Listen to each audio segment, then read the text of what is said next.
The Browns, they're putrid. They're the worst team in the NFL. The 2024 season is over. Lamar Jackson can't win the playoffs. He'll win a third MVP, though, so that's great. Drew Sample is the most important piece of the Bengals offense next year. Go Joe Burrow. He deserves to be MVP. I wish he was the Browns quarterback. Kind of mean that. If you're looking for the most reactionary, silly, and unserious show on the internet, then you're home. Live from Hamilton, Ohio, it's Off the Bench by Chatterbox Sports on 1410 ESPN Radio. Well, thank you, voice guy. Yes, this is Off the Bench, and we are live here in Hamilton, Ohio, and the show is presented, of course, by United Dairy Farmers. Justin Kinner, Casey McAllister, Elliot Rearing, and not Jacob Tissett. We got Mr. Reed, everybody. Reed, welcome. How are you? Hey, I'm here. I'm very excited to be here. I heard the temperature in the room got a little hot yesterday, so HR sent me in here, and he said you got to settle things down a little bit. So that's what I'm doing. That's why I'm here. So you bring that up. We will start off the show with this. I'll look at my guy, Elliot, over here. Sometimes at 35 years old, I'm still not growing up as in taller because I don't think that's going to happen. I apologize for yesterday. I get a little heated in our sports debates, but I did cross the line yesterday. So I will acknowledge that and apologize to start the show today. I do apologize. I like to have fun. I like to go back and forth and debate. I don't know what happened yesterday. I was an idiot, so my apologies. But I want to have some fun today. But I just want to make sure I was going to apologize off air, but I was like, I want to make sure if I act like that on air, I apologize on air. I was wrong yesterday. Not on my take, by the way. I'm always right on my takes. That is true. That's what people always say about yes, you, Kinner. I've never been wrong. But, Elliot, you're my guy. I apologize, dude. No need to apologize. Listen, I when we're talking about sports in here, I have one of my best friends in life. He's yelled at me many a times. I will say the smirk insult. I've been living with it now for hours, and I still haven't gotten over it. We'll see if I get over it by next year. But it's going to be rattled in there for quite some time. It's going to be great. That's okay. We're going to get over it. But I just want you to know, I've been watching the amount of times I've smirked since the smirk comment.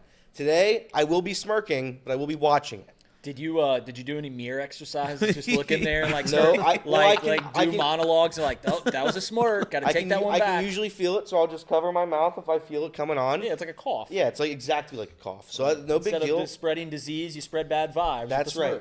That's right. It's listen, water off my back. We're all good. All right. Well, cool. We're all good. But again, yesterday, yes. Temperature did get a little heated, but yes, I apologize. Apologize to the viewers too. Like, we want to have fun and all that stuff. That was dumb on my part. I apologize, but we're gonna have some fun today. Jay Morrison is gonna hang out with us. We're gonna talk some Bengals coming up later on. We'll close out the show with him. We're gonna talk some baseball. Elly De La Cruz. We had Tommy Thrall, the voice of the Reds on the radio voice of the Reds on the other day, and I'm actually surprised at the response he gave when you asked him about, the Reds, will they get it done with Elly De La Cruz? Usually you don't get the response that we got from him, and we'll get to that more because we can always doubt what the future of Elly is in Cincinnati, but when you hear someone like Tommy Thrall say it, then it really starts to make me kind of panic a little bit. But we'll get to that coming up here shortly. Something that I thought was kind of interesting considering the excitement we have for the Reds right now. The Sunday night baseball schedule came out, and not that I'm expecting the Reds to be just, across the board, across the calendar, filling up everyone's Sunday nights, but not a single Sunday night baseball game for the Reds. Should we be surprised? Luckily, voice of reason over here. We're going to get to that with old Reed coming up here shortly. That is the one thing is people really like when I talk Reds because oftentimes the takes are nuanced. The takes are very popular in the Reds community. So I'm really excited to talk why the Reds aren't on Sunday Night Baseball. Well, I'm glad football's almost over because then we all agree on Red stuff in here. So then now you could be the guy that's anti the team we always talk about. For about 4 months a year, I'm really liked by the people that watch this show. The other 8, I am very much not like. So we're happy to get right back into the time where people don't like me. I can't wait to get a month that people I'm working on it. It's glorious. I'll tell you what, every day you wake up, you glow a little bit more. You might smirk a little bit more, but it's when you get there, it's great. All right, well, with that being said, I have a big smirk on my face as I have been waiting for this moment since I woke up this morning. Ladies and gentlemen, we kick off the show like we always do. Let's see the smirk first. Hold on. Zoom in. That's not wait. the. Let's see. hang on, That's good. Elliot's headlines, ladies and gentlemen. Oh. We lost the hang on. smirk. Hold No one's on. smirking. My bad. Wait. Ladies and gentlemen. Wait. Score updates, breaking news, local and national headlines. Whatever's going on in the world of sports, Elliot has you covered. Off the Bench brings you Elliot's headlines. That was a perfect Jacob impersonation. Jacob usually whistles. Okay, thank you Best very I got. much. Didn't eat my pizza crust. Thank you very much. Not a ton of headlines yesterday, but just enough. A few ranked basketball games, college basketball games took place last night. 16th ranked Gonzaga, they dropped a game on the road in overtime against Oregon State, 97-89. Roll beef. What was that? Roll beef. Roll Beeves? Yeah. Roll Beef. Oh, I Yeah, think it you was said roll. Bluffton. That's what we said. Roll beef. I think you said roll beef. 18th ranked Memphis, they dropped a road game as well to Temple, 88-81. And 20th ranked Michigan lost a road game. That one to Minnesota in overtime, 84-81. So those were 3 ranked college basketball games yesterday. The NBA, the Cavaliers and the Thunder had a rematch of their undefeated, or I guess winning streak battle the last time they played. Thunder took it to them this time, 134-114. SGA dropped 40. Both teams now moved to 34-6. 34-6. Pacers, they took down the Pistons 111-100. The Kings, they hold on to beat the Rockets 132-127. NHL news, not a ton. Ovechkin, though, does give the Capitals a 1-0 win over the Senators. Overtime thriller, overtime game winner. With that goal, it brings him within 21 goals of breaking Wayne Gretzky's all-time goal record for a career. So we'll see if Ovechkin can get it this season, but unbelievable career by Ovi. I thought that record was untouchable. Yeah. I think Wayne Gretzky's the best team player, like the best team sport athlete ever. No one's dominated the sport like Wayne Gretzky. I thought those records were untouchable. Oh, yeah. You haven't seen my girl Caitlin Clark play basketball. I'm an Angel Reese guy. I'm an Angel Reese guy. No one puts up double doubles like Angel Reese. NFL. The Dolphins, they are set to host the first ever NFL game in Madrid. And finally, we have Tom Brady said, or I guess his agent said, he is going to go be with Fox for the long haul. I know there was a lot of rumors whether or not he would stop being with Fox Sports and just be a full-time owner. Doesn't sound like it's the case. He's going to work on his craft, which I think is terrible, but good luck to him. He's getting paid a lot of money to be a bad broadcaster, but nonetheless, we're going to keep seeing him. He will do the Super Bowl this year. This all stinks because Greg Olson should have had the Super Bowl. This should have been Greg Olson's job, and they took it away from him for the most notable, famous quarterback of all time who's not good at his job. Can we do a developmental league? Because I agree. There's no doubt in my mind that with practice, with time, Tom Brady will be a really good broadcaster. You don't spend this much time around the game, and he truly wasn't even that talented. So, he understands the game. He gets the nuances. He really gets it. There's no doubt in my mind that he will be a great broadcaster. Throwing him in Fox 1 right off the rip, right? The number one broadcast for Fox, probably not a good move. And they've done that before. Jason Witten obviously was another great example of someone they just threw in the fire and said, all right, we'll figure it out. Can we put them on Fox 4, Fox 3, put them on the lower tier broadcast or some developmental league? Hey, you got to do these USFL spring games for an entire year, and then we'll get you ready to rock. Because it's just you can't throw them on the Fox's number one broadcast just right off the rip. I get why they bring in players to do color. I get it. I understand it. It makes sense. Color is supposed to help break down the game a little bit while the play-by-play does his thing. No one's better at that usually, or nobody should be better than that, at least on paper, than somebody who's played in the NFL, especially somebody who's the best at their position in the NFL. Saying that, I do think it's growing a little bit tired because some of these guys just don't have it, and I don't know what it is. I don't know why Tom Brady doesn't have it. He just doesn't. He's a nice, handsome guy. Everybody likes him. It's just doesn't work when he talks, and that's the job. Does it make you feel better as a human being that Tom Brady's not good at everything? It does a little bit. It does a little bit. I mean, you can't be the best football player ever. You can't be that handsome. Yeah. And then just go into another craft and be like, oh, this guy's also the best broadcaster in the game. It makes me feel good that there is a little justice and that you can't be great at everything. Yeah, and the thing, and I get it's Tom Brady, so if he says he wants to broadcast games for your network, you of course are going to do it. But I could see why, if Amazon was desperate to get a name because how is Amazon going to stand out? How are they going to separate themselves from the other established networks? Well, we're going to have Tom Brady, and everyone's going to tune in just because they're curious about Tom Brady. Fox, I don't feel like they needed to go that route. They had a very good broadcast team to begin with. Also, the other point about Tom Brady coming out and saying that he is going to fulfill his contract at Fox. I don't think anyone questioned whether Tom Brady wanted to fulfill the contract at Fox. People have been questioning whether Fox is going to allow it to play out in the NFL because you're a part owner of the Raiders. In fact, I think he's calling the Lions game this weekend. And I don't know which one's Fox. So they're in the process right now of obviously looking for a head coach. Ben Johnson's one of those that's rumored to be a front runner for that job. There's going to be a conflict of interest the entire time that you're calling that game or whatever. So again, that stuff don't offend me. It don't bother me any whatsoever. But those are the things that exist for what's going on behind the scenes. Why people have a problem with Tom Brady calling some of those games. But I thought that they would do you ever hear the story about Tony Romo's broadcast boot camp? Oh, no. Tony Romo, his first year, everyone liked it. Everyone loved him, and they put him in the spot like, hey, we're going to give you everything, Tony. We'll give you a lot of money. And then after year 2, they're like, oh, my God, he doesn't get it. So they literally brought in broadcasters to Tony Romo's house and had a weekend boot camp with Tony Romo. And I thought they were going to do that with Tom. Maybe they do it. It's just not public knowledge. I hope they do, because no disrespect, but he's terrible at his job. I mean, he's absolutely terrible. I don't like listening to it. I don't like watching games on Fox when he's doing it. I just don't think he brings anything, and it's hard to do when you have the aura that is Tom Brady. Tom Brady or Tony Romo, if you have to pick one. I'll take Tony Romo. I don't like either of them, but at least Tony Romo's fun to make fun of. Tom, it's just boring. I don't get any pleasure from making fun of Tom. He's genuinely bad. Tom, it's literally all reps with Tom, because you can the things that Tom really struggles with is timing and thinking what you're going to say before you do that. That all comes with reps. If you listen to a Tom game, you no, you can hear the cogs in his brain going, oh, I'm supposed to talk now. So he addresses it. He's like, yeah. And then 3 seconds will pause as he thinks about what he's going to say.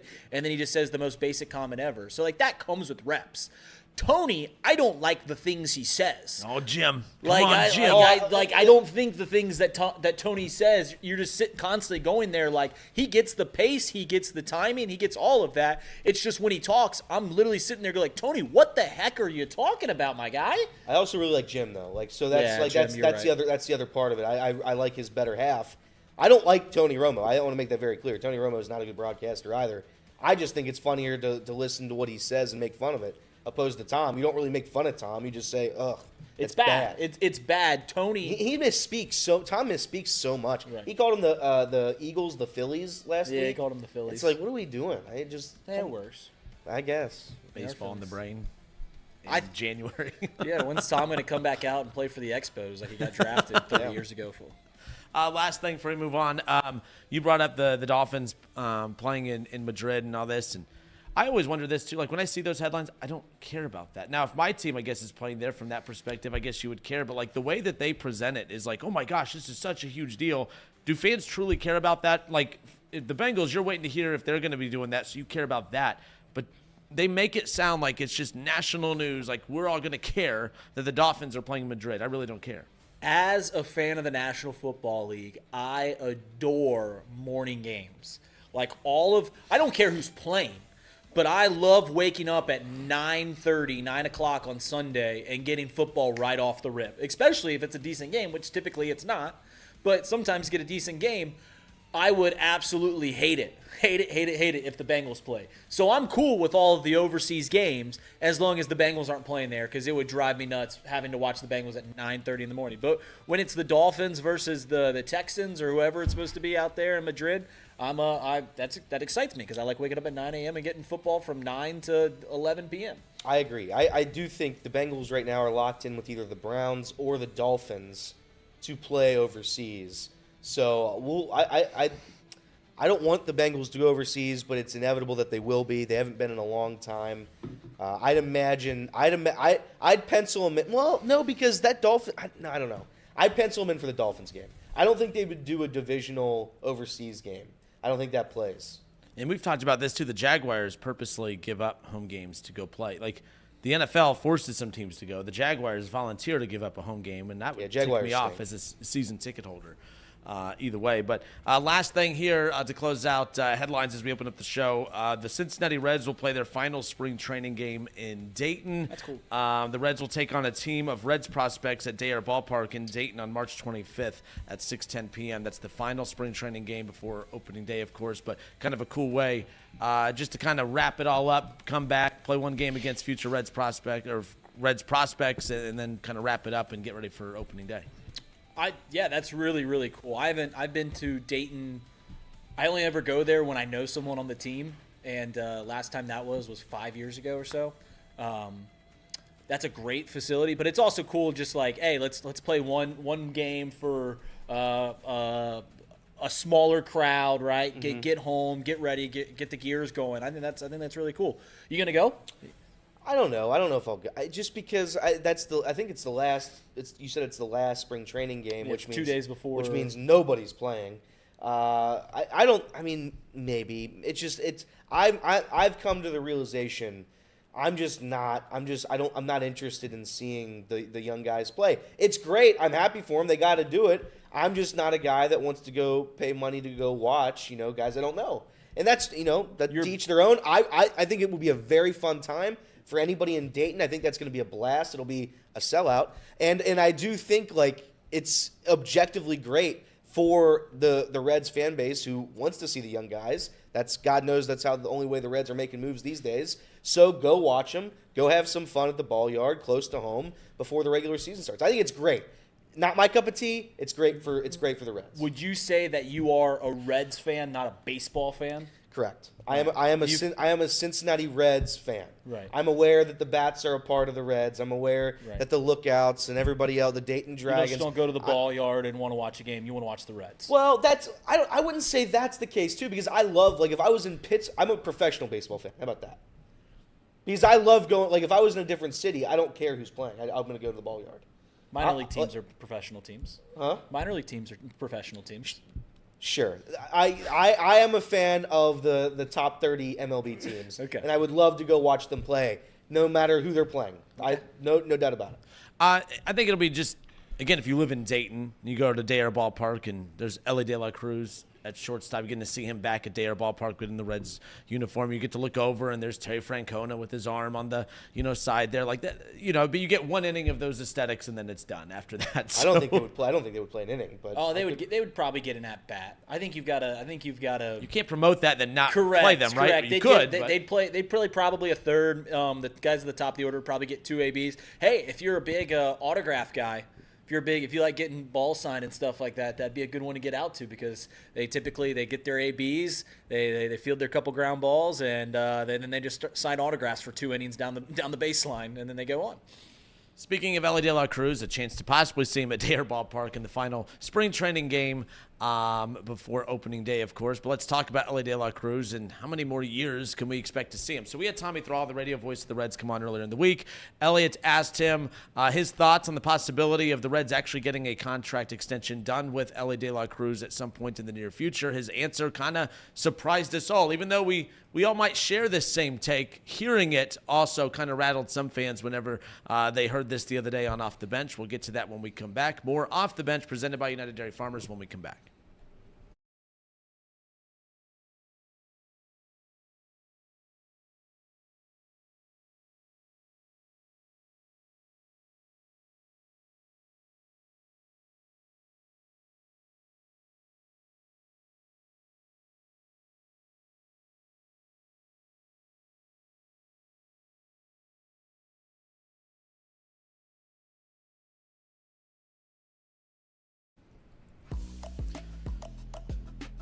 All right, and we are back Off the Bench, presented by United Dairy Farmers. Justin Kinner, Elliot Rearing. We got Reed hanging out with us here in studio, and Casey McAllister. Freewheeling Reed Mouse. I like that change. Do we know what happened to Jacob, by the way? Any speculation about what happened to Jacob? Well, I put in the Discord that he was suspended without pay for instigation. That's not the truth. He's going on. You're right. He's fired. You're right. He's going on a little trip out to the nation's capital. He'll be back middle of next week. Yep, I heard it's beautiful this time of year. Do you get the freewheeling reference? No, if I'm gonna be honest. No. Yeah, it's a Bob Dylan album, the freewheeling Bob Dylan. So I'm big on Bob Dylan right now. Very nice. Very nice.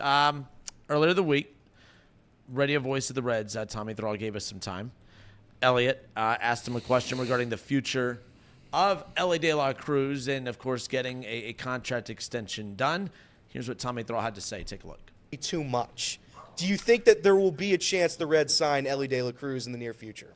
Sure, if you can loan them $1 billion, I think there's a great chance they could do it. Yeah, go ahead. Tommy, we can defer it. We'll Right, pay you yeah. We'll pay you $1 billion in 2075. Absolutely. Yeah, perfect. You know what? I think I think we all want to see that happen. And I'm sure there's nobody that wants to see it happen more than Nick Krall. If something happens in the game to where the economic situation changed drastically between now and Elly's free agency, then there's a chance. I mean, realistically, I don't necessarily see it happening. And maybe I'll be wrong. I hope that I am, but given who his agent is and how his agent operates, it's going to be tough. The one thing that I think we all have to do, and trust me, I do it too. Watching this guy, he's a legend in the making, and you just kind of have to appreciate every day that you get to watch him in a Reds uniform. It's true of every player, regardless of whether they spend their whole career with a team or not. At some point, it all comes to an end. So you just kind of have to appreciate it. But here's the thing about a guy like Elly. So we've had this discussion on this show before. You know, what's the likelihood that the Reds are going to be able to afford Elly De La Cruz? I mean, this fan base and, baseball lost its mind when the Cincinnati Reds over 10 years ago gave Joey Votto $225 million for 10 years. And everyone thought, man, the Reds can't recover from that. It's going to be a hair above $225 or whatever it is $million to keep Elly De La Cruz in Cincinnati. We've all had our doubts. The bottom line is we know we have him now. Look, everything is about, we keep jumping ahead to the year that we're going to lose Elly, if we lose Elly as Reds fans, this, that, and the other. But when you asked Tommy that, were you expecting that answer, Elliot? Were you actually expecting him to say, yeah, No. I don't see it happening either? Like, we all say this and we doubt it and we always feel a certain way about it. But when you hear someone like Tommy Thrall say it, that's a real kick in the pants. When I asked it, I was hoping for the coach speak answer, which is you feed him something along the lines we're gonna see what happens. Hopefully it does, stuff like that. But I think it's probably better that he was truthful, and I think it's the situation that the Reds are in. You're not able to pay players, and it sucks. But that's who the Cincinnati Reds are. Under this current ownership group, that's what it is. Joey Votto's the highest paid contract in franchise history. He got paid $20 million, and $20 million a year. It's like that's not a top 25 contract in today's MLB. I don't see a world where the Reds re-sign him. I would love them to, and if you were going to, it would certainly have to be now. It would have to be in these next 1 or 2 years. You can't wait until the end, obviously, because by then I do think he'll be an MVP caliber player. Not that he already isn't, but I just think that's the world of Major League Baseball. And to be fair and Tommy said it, if you enjoy Elly every single day, because we still have Elly for a while. We still have Elly for like 4 more years, 5 more years, whatever it is, 4 more years. And if you enjoy it in this next window, and this will be our big window as Reds fans, at least mine, in my lifetime, this will probably be the biggest push I've seen for the Reds to try to make the playoffs, try to get a run. If you think about it like that and say this is our time, and everything outside of our time, we'll worry about that later. That's just how I'm going to have to operate my brain. It's tough for me to come to the realization that the Royals, they're able to get their guy, and other organizations are able to get their guy. I don't know if we're going to be able to get this guy. But I love watching Elly De La Cruz. I'm hoping that Terry Francona in these next 3 years are going to be able to get something going here in Cincinnati. If not, then to be quite honest, it might never happen. So at that point, what are we even talking about? I think that I go back and forth on what the Reds should do with the Reds. Does it surprise me that Tommy Thrall said that it's likely that they won't sign him to a Bobby Witt-style contract? No, it doesn't surprise me at all. But let me ask this question. You have Elly De La Cruz till 2030. That's the first time he can be a free agent. 5 years from now. You got 5 more years of Elly De La Cruz. If you sign him to a Bobby Witt-style contract where you lock him up for 10 years and you front-load that contract where I think you're only paying Elly $1 million for the next 2 years and he goes to arbitration for the 3 after that where he's going to be making about 20 if he continues on the rise that he's getting. What happens if in 5 years you sign Elly to this 10-year deal, 10-year, $400 million, whatever it is, $350 million, and you front load it and you give him more money now knowing that you're getting a deal on the back end? What happens is if in 2030 you're not competitive at all? Similar to what happened with Joey Votto, right? They signed Joey Votto to that long extension at the end of kind of their run. And they're like, all right, well, we'll do this and we'll keep it going. Well, all of a sudden, you're looking at the back 5 years of that Elly De La Cruz contract where you're paying him $40 million a year, and you're like, we're a 70-win team. This contract no longer makes a whole lot of sense. You don't want to do that either. And no one's going to want to take on Elly De La Cruz's contract for 5 years, $200 million or whatever it be at the end of that contract. So you're taking a gamble right now saying, hey, we got 5 years to get this thing done. We've got 5 years to really compete with this superstar athlete. And I will say this, and my advice to fans is don't dread 2030. Don't look at it as like, we got to get it done by 2030. Some Bengals fans do this. Well, we got to get it done by Joe Burrow's current contract or else it's not going to happen and yada, yada, yada. Don't look at that. Just enjoy the time. That's 5 years. Push it off. Have that misery 5 years down the line. But for right now, just enjoy what you got. Yeah, and that's the thing, too. Like, so by the time we get to 2030, we're already heading into year 3 with Elly De La Cruz. So hopefully we're not having these same conversations heading into 2030 where we need to get an extension so we could win with him. By the time we get to that point, let's be clear, if the Reds haven't found a way to win with him by the time we get to that point, do they deserve Elly De La Cruz past 2030? Because this idea that we're just playing with house money until they get that extension done, that doesn't make a whole lot of sense. Spending all this time on how do we keep Elly for the future instead of that's my biggest problem with baseball, especially, or at least with how we talk about the Reds. Everything's about the future, the future, the future. Hey, we really need some depth in this lineup at the trade deadline. We're only a couple games out. We need to make a trade to go bolster this lineup. Well, we can't touch the prospects because the future, the future, the future. Well, the guys that are winning for us now, that we're trying to add depth pieces to help them win now, at one point years ago, we were told we can't touch them because of the future, the future, the future. The future is now. You have Elly now. You have him for 5 more years, but we're more worried about the 10 years after those 5 years than we are about the next 5 years. We should be talking about what this team could do with him now.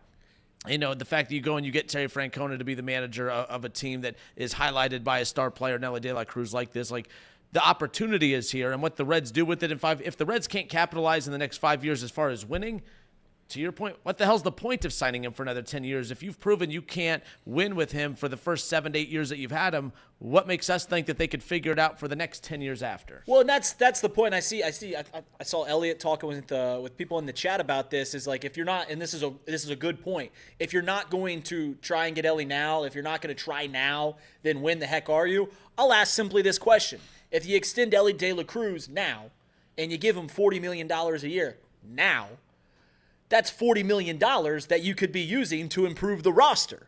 That's money that you could be allocating other places. Guys like, I know we can make fun of these signings that they made last year, but guys like Candelario and guys like Nick Martinez this offseason, where you're giving these guys money to help the roster now when Elly De La Cruz only cost $1 million. Like, that is ways that you can be more competitive now. I think that signing Elly De La Cruz to a 10-year contract, although it locks up your superstar for a long time, does make you a little less competitive right now. And again, I'm going to try not to be as. There's the smirk. I know I'm negative. The $40 million that you're talking about, realistically, I don't trust the organization to use that money and spend it right. I just won't, and I'm sorry. And it's even if we did spend that money right, it's still not enough. It's not enough. And if you're not going to be in on Elly De La Cruz, If you're not going to be in on Elly De La Cruz, this player, if you're not going to win with this team and this young group of guys, my question to you would be, when would we? When does the winning start? And I know it's a bad way to look at it as a fan, and I know I'm negative. That's just the way I operate. And we can try to find the little wins, right? We'll try to find the little wins in each season. It's just not how I want to fan, and I've made that very clear. And it's okay if people want to fan the other way. If people want to get very excited right now, be very excited. This is your team. This is the most excited we've been as Reds fans to have a generational superstar like this. It's the first time in a very, very long time. So enjoy this. But my question to you would be, if you're not going to sign Elly, if you're not going to go all in on Elly De La Cruz, there's not another player on this planet. There's not another player that we could hope to raise in that farm system. There's not another player that we could hope to pay as a veteran free agent that would be worth it. I mean, Elly De La Cruz is the Cincinnati Reds as of right now. But you have him for 5 years. So what I'm sure, saying, what I'm saying 4 years is, and then trade.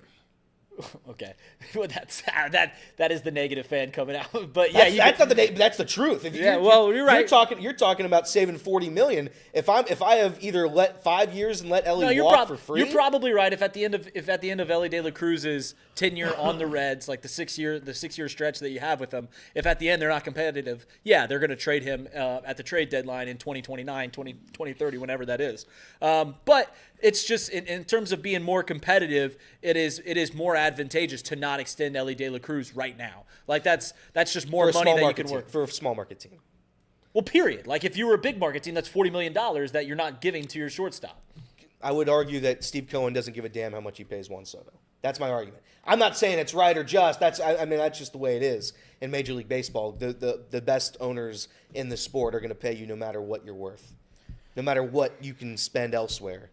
They pay the best players available. When the Reds went out and got Terry Francona and you have Elly De La Cruz, I know I keep bringing these two up because it would have been special just to have Terry Francona without Elly if he didn't exist, and have Elly without Terry Francona if the other wasn't an option there. But the fact that you have both together, it just screams that this team is trying to put something together, but their actions during the offseason aren't really reflecting that. What's the point of bringing Terry Francona in? What's the point of getting an extension with Elly De La Cruz done if you are not trying to put a competitor out on that field? I don't know. If I go to the YMCA to play noon ball, and I walk in, I see a guy that has the headband, and he has the arm sleeve, and he has like the newest Jordans, and I'm like, oh, that guy could play. And then we start playing and realize he can't play. It's like, well, then why'd you do all that? Why'd you put the headband on? Why'd you put the sleeve on? Why'd you spend all that money on those shoes when you can't play? That's how that's the Reds. The Reds walk into the gym with the headband on and the sleeve and the newest Jordans, and then it's time to play, and it's like, oh, you can't ball. Like, you can't play. What's the point? What's the point of getting Terry Francona? What's the point of trying to extend Elly De La Cruz if you're not going to do the little things in between to maximize the efforts of all those? That's my frustration and hope this isn't smoke and mirrors. I don't want to be distracted by, oh, cool, look how entertaining Terry Francona is in interviews. Oh, cool, look, another steal for Elly De La Cruz. Oh, cool, another October where we're not talking about the Reds in the postseason. Yeah, I get it. I certainly understand, and it is unfortunate that this is the way that small market teams have to operate. But that is kind of what teams do. Like, right? You look at the Cleveland Guardians. They had to let their superstar shortstop walk. They had to let Frankie Lindor go elsewhere. The Cleveland Guardians have had 3 or 4 Cy Young Award winners that they brought up in their farm system walk out the door. That's just what they do. They win a Cy Young and they shake their hand and say, we thank you for your service, and they keep on going. And to their credit, they continue to win because they continue to develop, and that's just the hand that they're dealt. And we could sit here and complain that we don't have the same, though the Reds don't have the same ownership group as Steve Cohen, that they don't have the same ownership group as the Steinbrenners in New York, that they don't have the same ownership group as Magic Johnson and the Los Angeles Dodgers. But that's just where you're at. And it doesn't make a whole lot of sense continually going, hey, why can't we do this? Why can't we do this? Why can't we be the Mets? Why can't we be the Dodgers? We know that we can't be them, and we know it's not going to change, so why complain about it? You've got to figure out, hey, how can we be a competitive team as frequently as possible? Or, hey, how can we be the most competitive team right now when we have these young stars under their rookie contract? And I think part of that is, hey, I know it makes sense to lock up these guys for 10 years. I know it makes sense to get Elly De La Cruz for a 10-year, $400 million, $375 million contract, but that's for the next 3 years. That's money that you could be using, allocating towards your team. And maybe that's far-fetched to think that the Reds will do that. They'll take, instead of, hey, we're not going to pay Elly De La Cruz $40 million now because we got him on a $1 million contract for the next 2 years, and we're going to use that money elsewhere. But that's how they've got to operate. Is that kind of how Bengals fans, like with the Jesse Bates situation, like understood, like you don't want to lose Jesse Bates, but like maybe there was an understanding that the money that you didn't use to keep Jesse Bates was going to be allocated elsewhere and expected more and didn't get that? Is it kind of like that thinking to it? It's a little different, but similar thinking? Well, quickly, the thought process behind Jesse Bates was that he plays at a non-luxury position, a position that you can get cheaper value and still get pretty good play. Obviously, that didn't work out. I will give the Bengals front office credit because every single other guy that they've let walk, I think, has worked out other than Jesse Bates. But, yeah, that's essentially the thought is, hey, we're going to use this money elsewhere. They used it towards Sam Hubbard and Jermaine Pratt and Logan Wilson, which didn't work out for them. But we'll see what happens. Casey was a big fan of letting Jesse Bates go, right? Weren't you the one screaming, let him go, let him go? I think you're misremembering that. Oh, okay. I was on the other side of that conversation. My bad. I'll give Casey credit. He changed my mind on the whole Jesse Bates thing because I fought that fight as good as I could for the longest time. And then Casey looked at me one day and he just very calmly, with his beard and his glasses, looked at me in his soft voice and says, I just wish the Bengals wouldn't let elite players walk out the door. And I was like, huh. Yeah.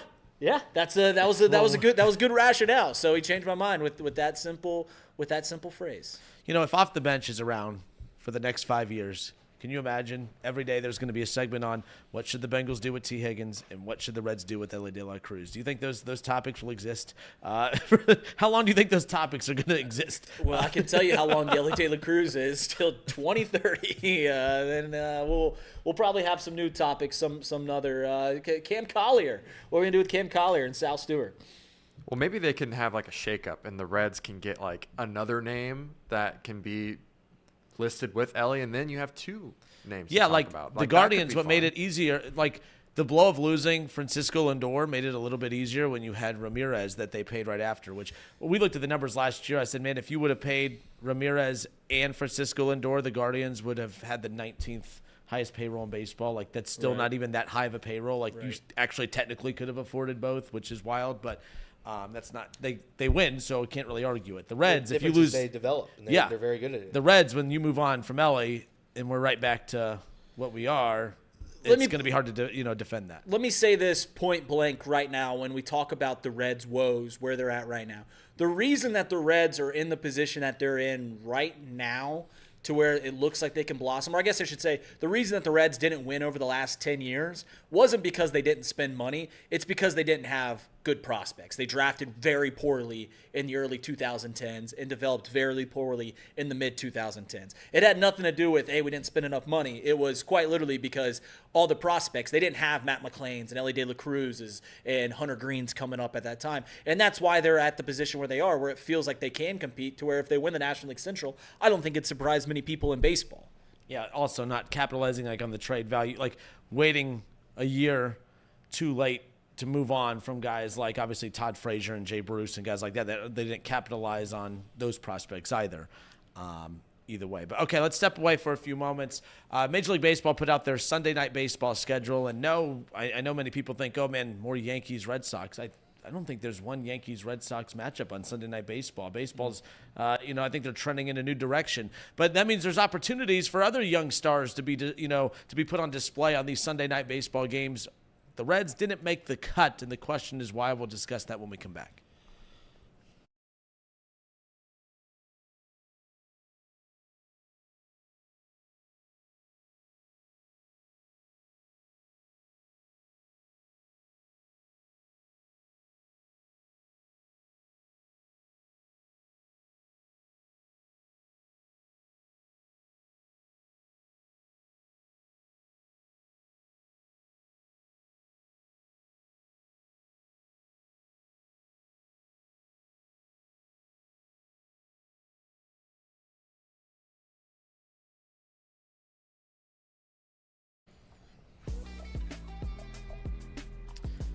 So that one time that I had a rare off day with a bad take, it rarely happens, but there was a take one time that I understood why people got on me about it, where I said, like, Juan Soto, when they got that contract, I was like, I understood why, Shohei Ohtani gets what he gets. Like, he's one of the best pitchers, one of the best hitters, and you're getting 2 for the price of 1. If anything, you could say he was underpaid based on that. I didn't get the money that was given to Soto. I'm not saying I don't understand the talent of Soto, but like Soto seems just a little bit too, not one-dimensional, but doesn't check off as many boxes as some of the other star players. I looked at a guy like Elly De La Cruz and said, man, when it's time for him to get paid, I think he would be more worth the money that Soto got than Soto got, because I just thought he brought more to the table. Is he as good a hitter as Soto? No, but what he does with the bat in his hands, what he does when he gets on base, what he does defensively, and the fact that he is just a promotional star, like you could brand him. I think he's a brand type player.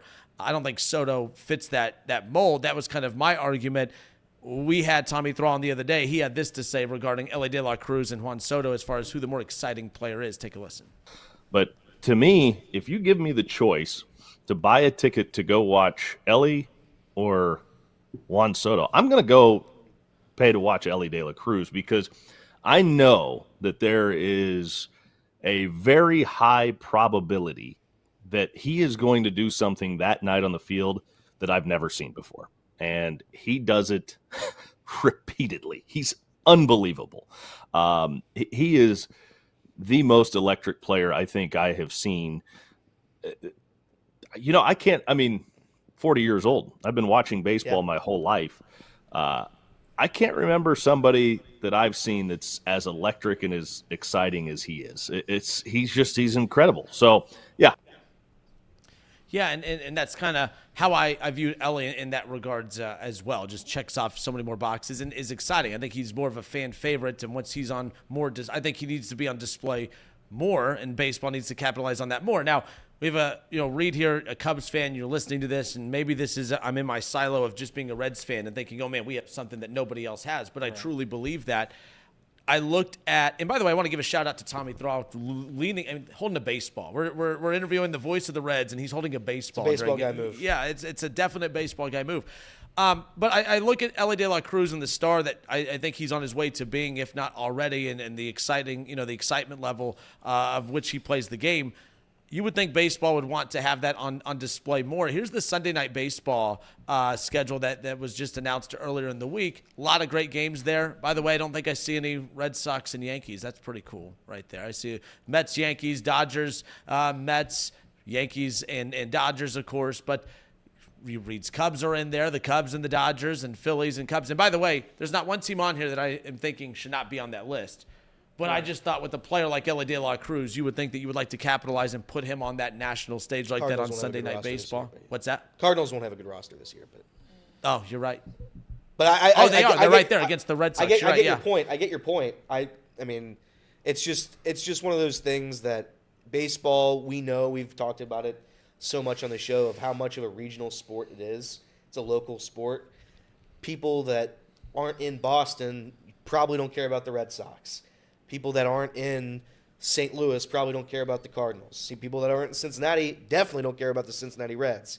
So it's one of those things where if Major League Baseball is trying to grow their sport, their product, do you want the Cincinnati Reds playing the Miami Marlins in a battle of wits on Sunday Night Baseball? Ooh, I see what you did there.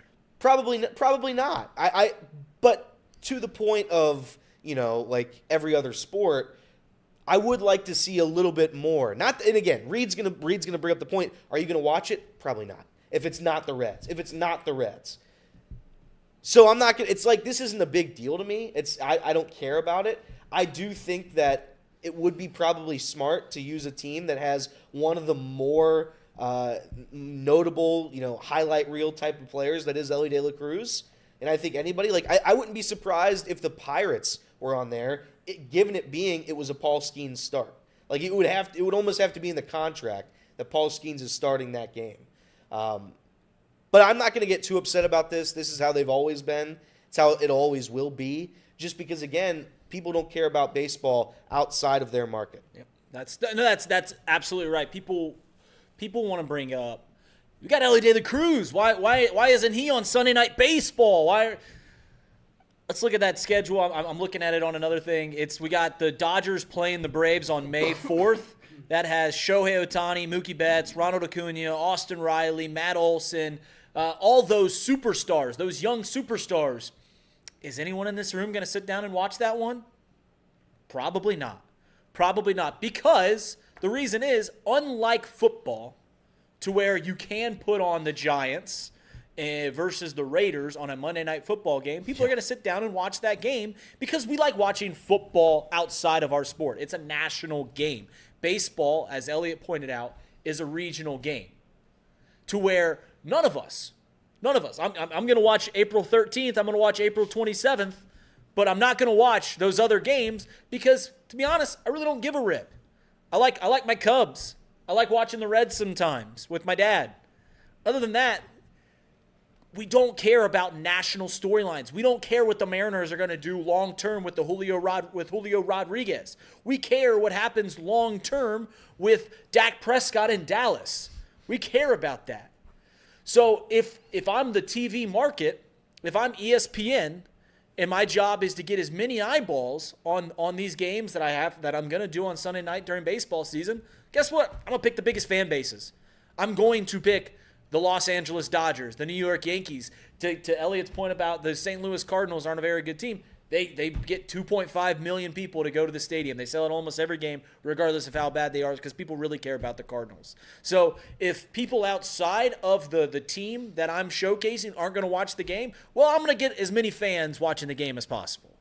Yeah, if I'm baseball too, I do start to look at how other sports kind of promote their sport, and baseball I think has made major strides over the last couple of years. As much as people beat up on Rob Manfred, I think he's made a lot of good decisions that have helped change and grow the popularity of the sport the last couple of years. But like, for instance, division round of the playoffs, we'll get to NFL playoff talk in a moment, but the marquees, when you hear about, man, it's not the Bills and the Ravens this week, it's Josh Allen against Lamar Jackson. If the Bengals are in the play, it's Joe Burrow going up against you. The NFL pushes the star players storylines. The NBA, maybe I shouldn't use the NBA because their rankings or their ratings are in the toilet. They push the star players too much to where people don't care about the teams.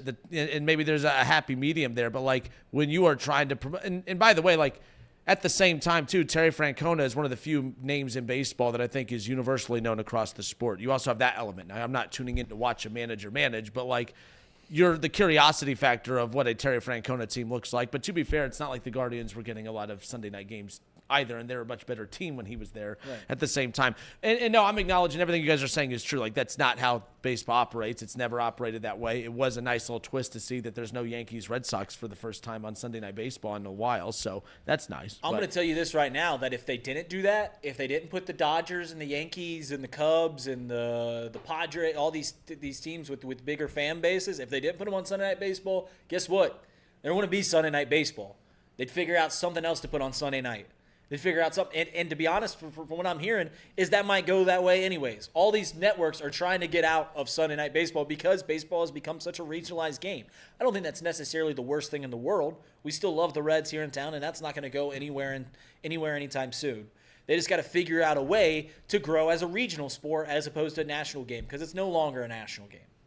I will say, you brought up Juan Soto, and I think Juan Soto has a little bit of the Joey Votto effect. And that somewhere along the line, like, getting on base wasn't good enough for people.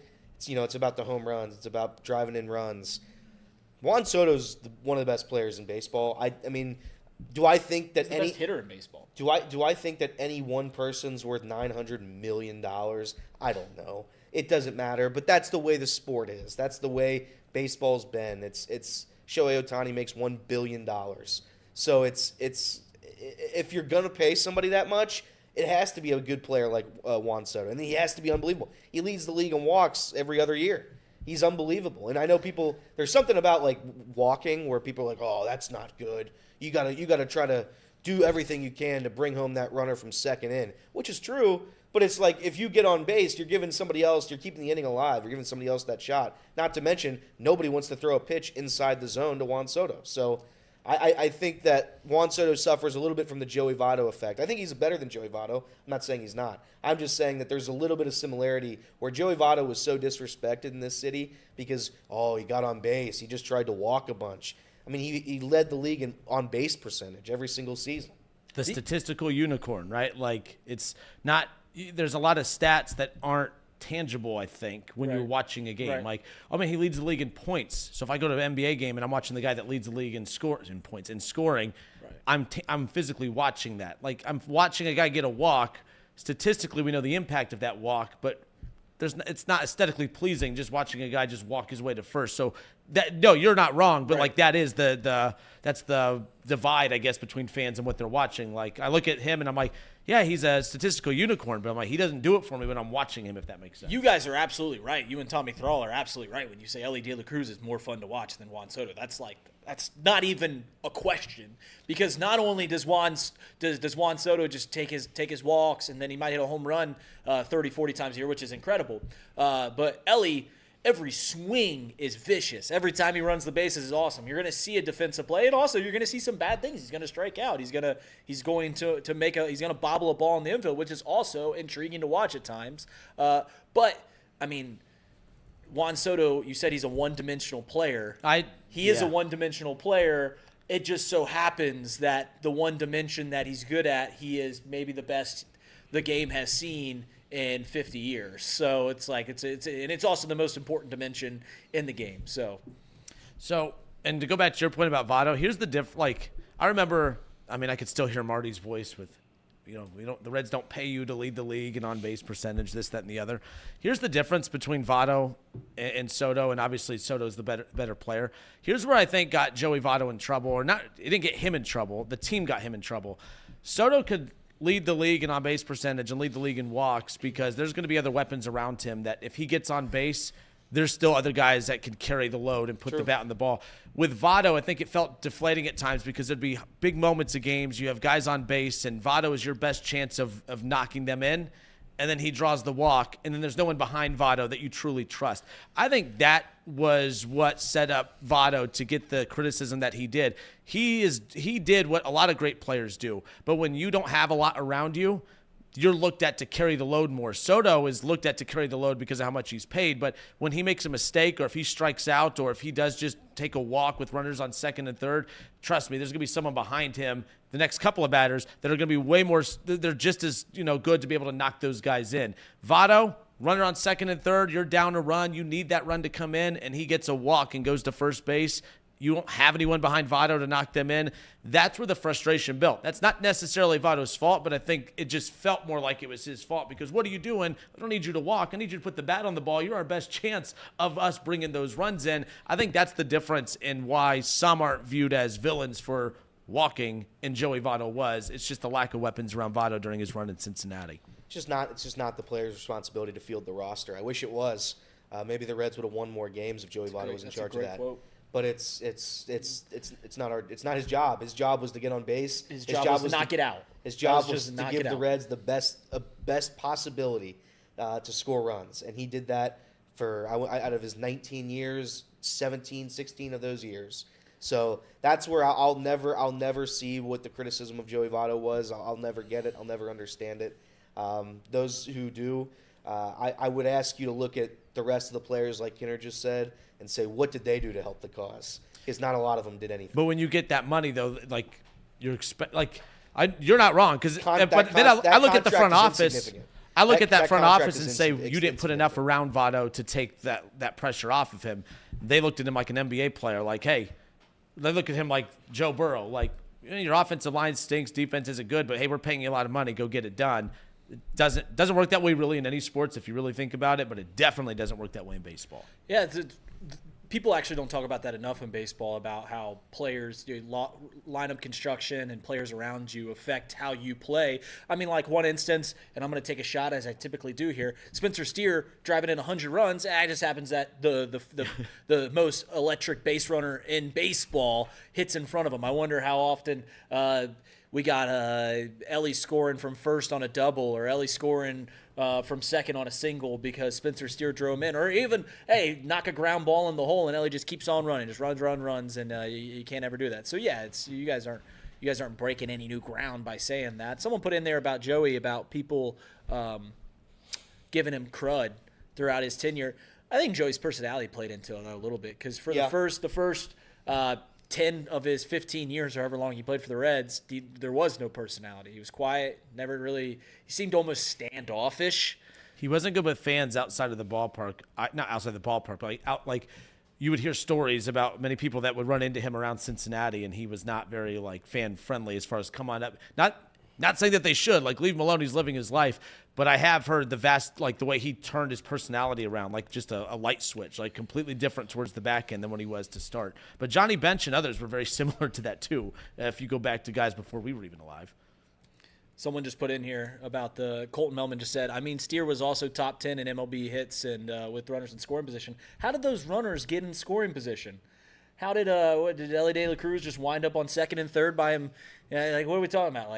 He had a lot of hits. Other teams don't have guys getting to second and third all the time. And Elly De La Cruz, sorry, I was just. No, you're right, because if Spencer Steer he had 100 RBIs, we're going to bring him here for those RBIs. But if you don't have the Ellys and the pieces in front of him, he's having a decline year. If Spencer Steer was batting in front of himself, he's not having as many opportunities with runners in scoring position. Elly De La Cruz gets on base. Guess what? He's in scoring position. He's going to steal second. He might steal third. So, yeah. But to credit Spencer Steer, nobody else was driving home runs last year. No. But there's other people that need to be paid to bring in runs, and hopefully the Reds do that.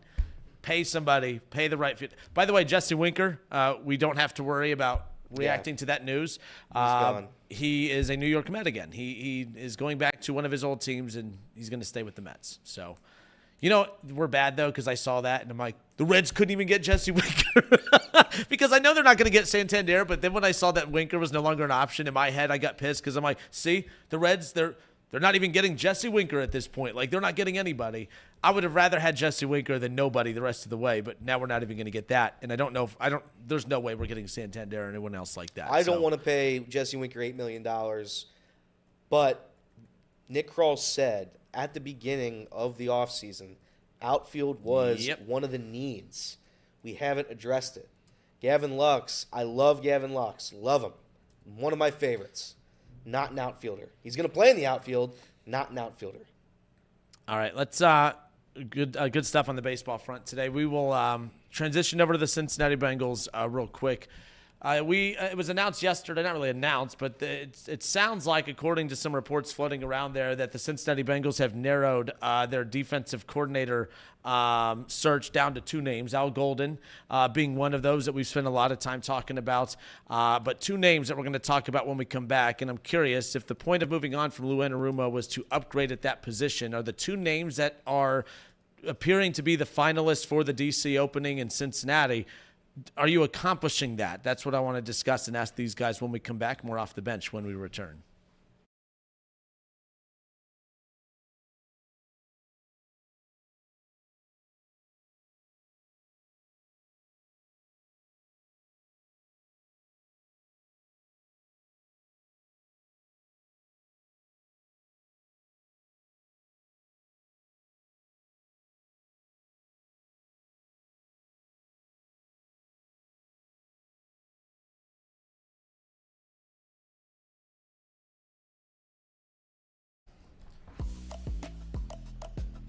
All right, and we are back off the bench, presented by United Dairy Farmers.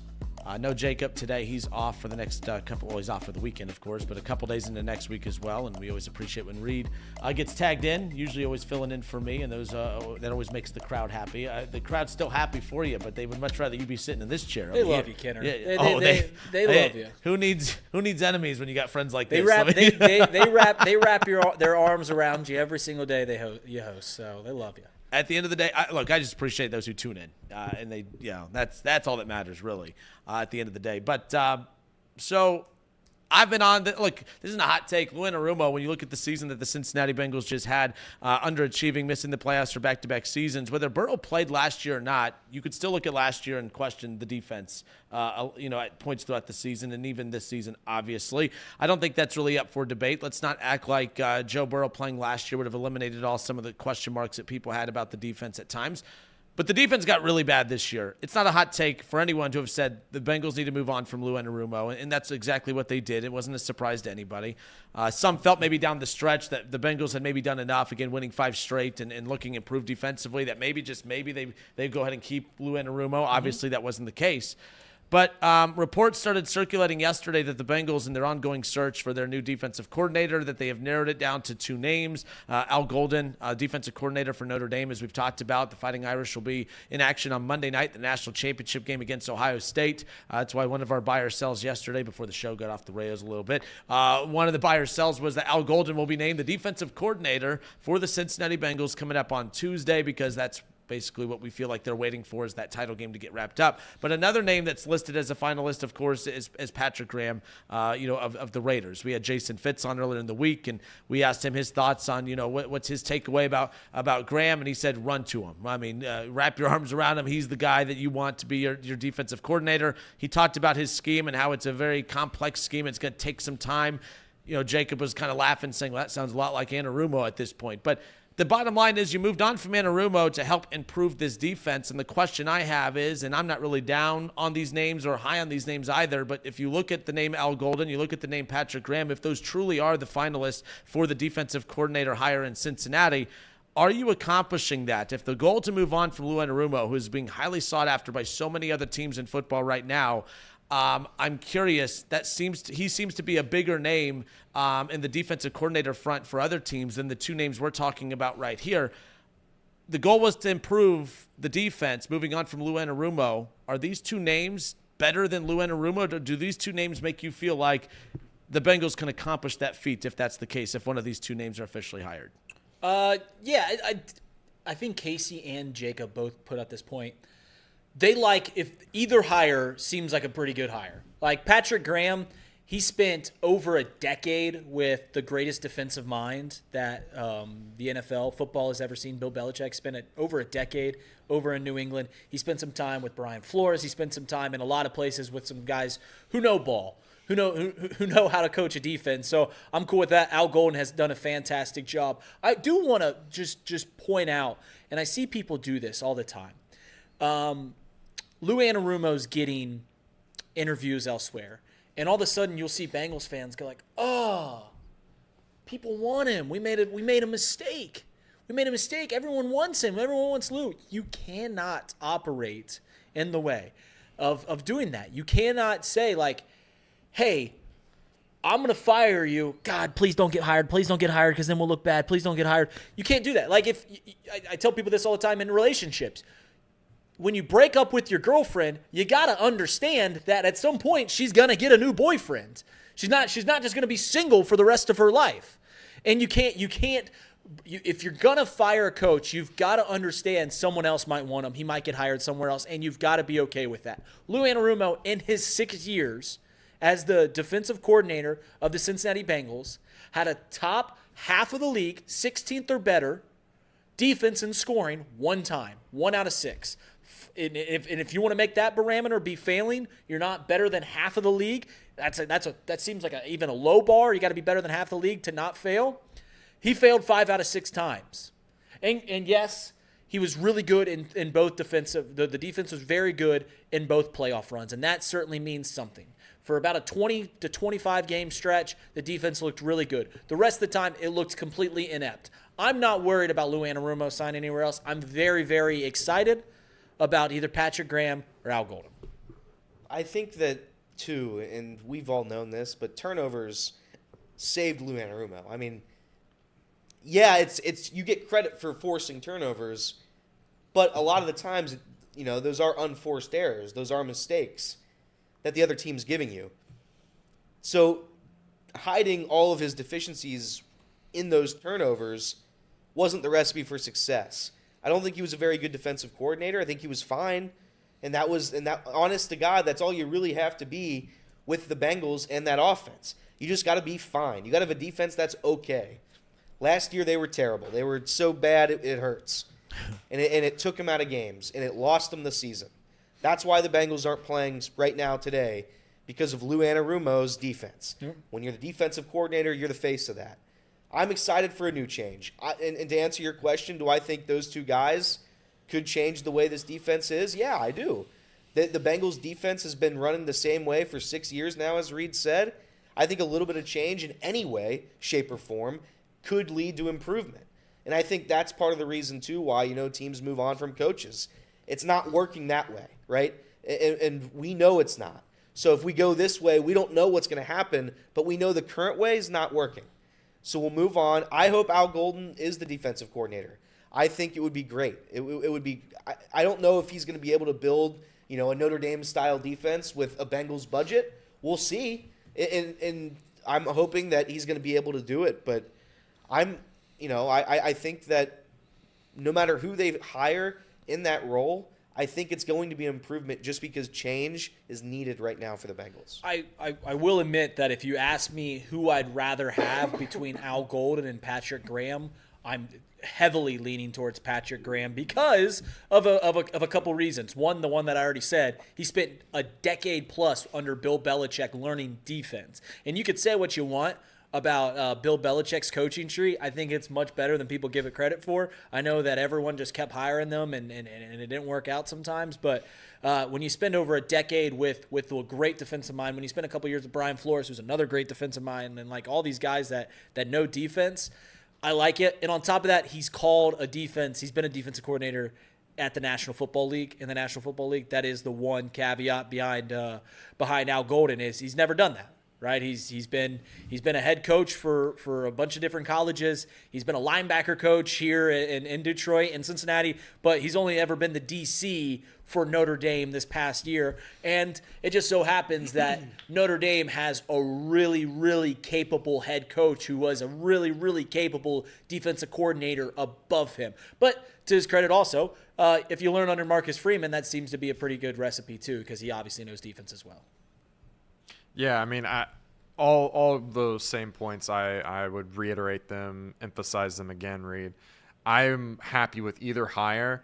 I probably lean more towards Patrick Graham, mainly because, the tutelage that he had under Bill Belichick and other head coaches like Brian Flores. Yeah. That's another really big defensive coordinator name that he's had time under to study. Mike McCarthy, which is another good coach. He's an offensive guy, but that's another guy. He's got a lot of great mentors there. And then you look at the team that he had last season, and I know the numbers aren't great, but he was basically like average to barely below average in most metrics, and he's running out guys like Zach Carter and making them look good, who, by the way, we cut like in week 3, and he's running that guy out there and making him look serviceable. So that's the type of guy that we're dealing with here. He's a guy that is known to be really, really likable, relatable to the younger players, able to get the most out of those guys. I mean, he was without Max Crosby for at least, 6-7 games here, and he was still putting up some solid numbers. And on top of that, the Raiders' offense, non-existent. They don't have a quarterback to save their life. They don't have an offensive line to save their life. So he's also working against the other half of his team too. So, and then you just look at the body of work, what he's been able to do against Mahomes, what he's been able to do against Lamar this earlier on in the season. I like it. I like it a lot. Al Golden, I like him because he already knows how we operate. His defense ran exactly how the Bengals did things already. So it's not like you're changing a whole bunch of things. There's already some familiarity there.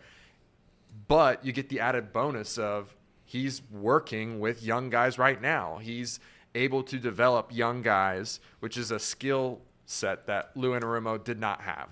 I think Lou's a good coordinator, to go back to your point, Elliot. I just think he needs prime defensive players to make his scheme work. He needs guys that are in their prime and some stars to make it really shine, because we saw what he could do. He had a top 10 defense in Cincinnati at one point. But, and to reiterate the earlier on point, that doesn't make me afraid of letting him walk, because I don't think he was a good fit here. We have a whole new defensive look, a bunch of young guys, and veterans that are past their prime. That's what we have right now. We need to reinvigorate, get it juiced up with some young, fresh, prime talent, and go from there. And I think either way that you slice it, both guys can do that. And you can't get worried about Lou Anarumo getting another job. Like you just can't.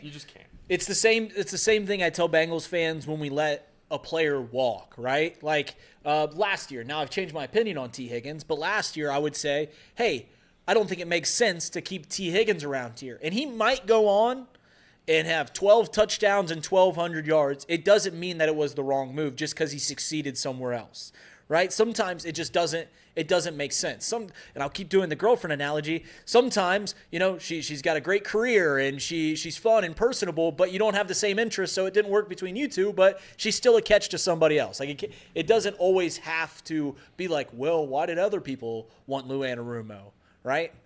You just got to be okay with the decision to let him walk. Yeah, it's like she moves on to somebody else. You're like, well, her breath stinks. Like, why would he be with her? Her breath stinks. Right. Well, maybe she popped in a few mints this time. I don't know. I don't know what you want me to say. All right, Off the Bench presented by United Dairy Farmers. We'll talk more Bengals. We'll talk about the possibility of it being, the D.C. hire coming within the next couple of days with Jay Morrison, who covers the Cincinnati Bengals. He's going to hang out with us coming up here in just about 15, 20 minutes or so. So we'll get to that here shortly. NFL playoffs, divisional round, that kicks off this weekend. A lot of great games throughout, and we're going to talk about that and give our predictions for those divisional round games when we come back. More Off the Bench next.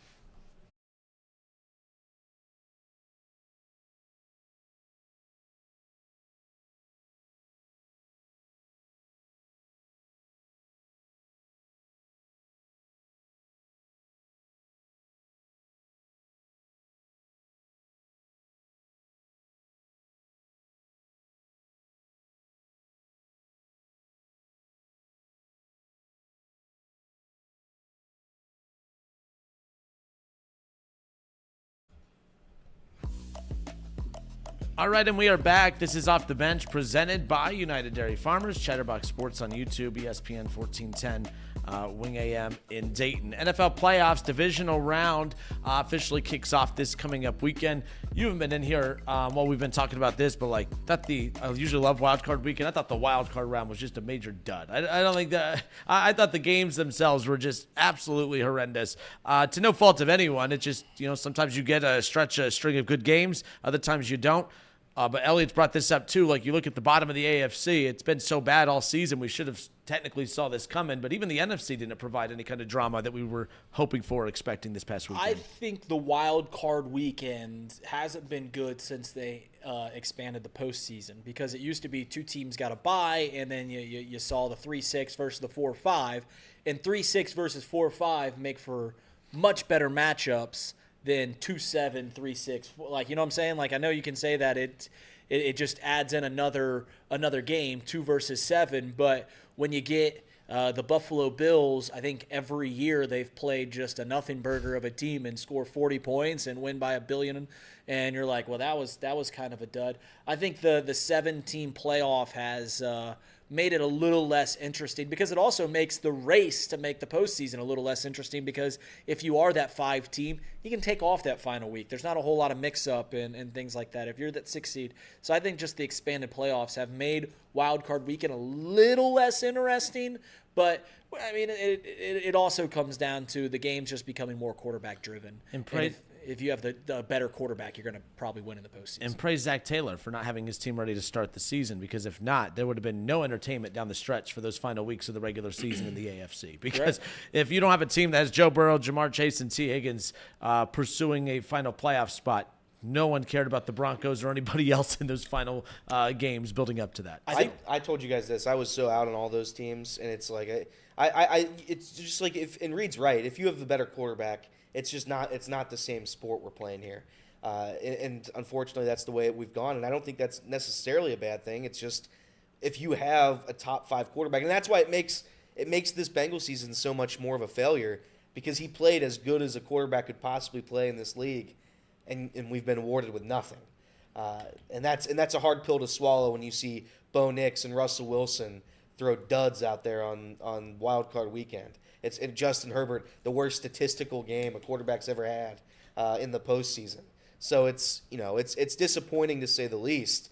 And to Kinner's point, I do think the wild card weekend stinks, or it did stink this past year, or last weekend, I should say. Sorry, excuse me. And this is where I think our head gets a little bit diluted, because I do this all the time, and Reed kind of checks me a little bit on this. I've always believed that, the NFL has the easiest path to the playoffs, which I do think is true, an easier path to the playoffs, which is true, but usually those top teams are the teams that win the Super Bowl. Usually those 1-2 seeds, outside of a couple rare instances where the Giants go 500 and somehow do it, it's usually those 1-2 seeds, those teams with the byes that win a Super Bowl. And outside of that, it's it's a crapshoot a little bit. I think the biggest fallacy in sports is we talk about we always make fun of the Major League Baseball because we go like, how can the Reds compete in Major League Baseball with the Dodgers and the Yankees?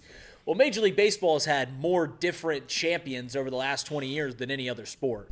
Baseball, in football, there's this team called the New England Patriots, got Tom Brady, and just kind of rolled to like 7 championships, six championships. Like out of the last 20 champions, 7 of them come from one guy, come from Tom Brady. And then it's just, if you get the quarterback, you are just so far ahead of. It's the reason that we think the Bengals can win a Super Bowl is because we have an elite guy, and that's kind of the forefront to winning a championship. I think the NFL is it depends. It is the easiest if you have the elite guy. It's the hardest, like, if you don't. Like, if you don't have a Joe Burrow, Patrick Mahomes, Josh Allen, and we'll see about one of these NFC teams, either the Eagles or the Lions, if they can do it without an elite quarterback. But to this point, we've seen in the last 20 years, we've seen 2 teams win without an elite quarterback, the Ravens with Flacco and the Eagles with Nick Foles. Other than that, you've had to have an elite guy to win. You know, it's funny because so many people would talk about how bad the NBA was for so long because they got tired of knowing who was going to win. And I thought I was in that boat too. I hated the dynasties. Football, I don't like the dynasties. I like this idea that you don't know who's going to win. But I think the reason that ratings go down, like this idea that, I don't want to know who's going to win, that's going to lead to more ratings. I don't think that's the case because if we're not being told that there is this dynamic team in sports, then we don't feel like we're watching anything special. I think the NBA ratings are down is because there is no dynasty type team in the NBA. You could say you hated the Miami Heat and hated those Cavs teams and hated, those Golden State Warrior teams. But the thing is, when you tuned into those teams, you felt like you were watching something unique and special, something that you normally don't get a chance to watch. Right now, there's parity across that league. And when I tune into any NBA team, I don't feel like I'm watching anything special. I'm watching a great player, but every team has a great player. I'm not watching a uniquely talented team. There's no team in the league that is doing something that we haven't seen before. So it's whatever. We feel like it's not. College football, the same thing. Ohio State's a loaded roster, but I think watching these playoffs, there's no team in this playoff that is doing something we haven't seen before. I don't think there's a dynasty in college football right now. Some people say that's a good thing. I actually am changing my mind. I don't think it is. I want to feel like when I tune in to watch Alabama, I'm watching one of the best programs or one of the best teams of all time. I don't think we're getting that with this playoff and maybe moving forward. Baseball, same thing. They could brag about all the different teams they have every year, but we're not watching anything special every year. We're just watching who was healthiest down the stretch. The NFL, we need the fact that it's always Lamar. I think this back-to-back years where it's C.J. Stroud, Lamar Jackson, Josh Allen, and Patrick Mahomes. Yeah. I think you need some of the same blood every single year because it feels like, oh, man, these are the best of the best. We're watching greatness. I don't know if you get that every single time if you're watching something different every year. People hate dynasties. They hate them, right? They go like, I want to see someone else win. When was NBA at its peak, popularity-wise? The 90s.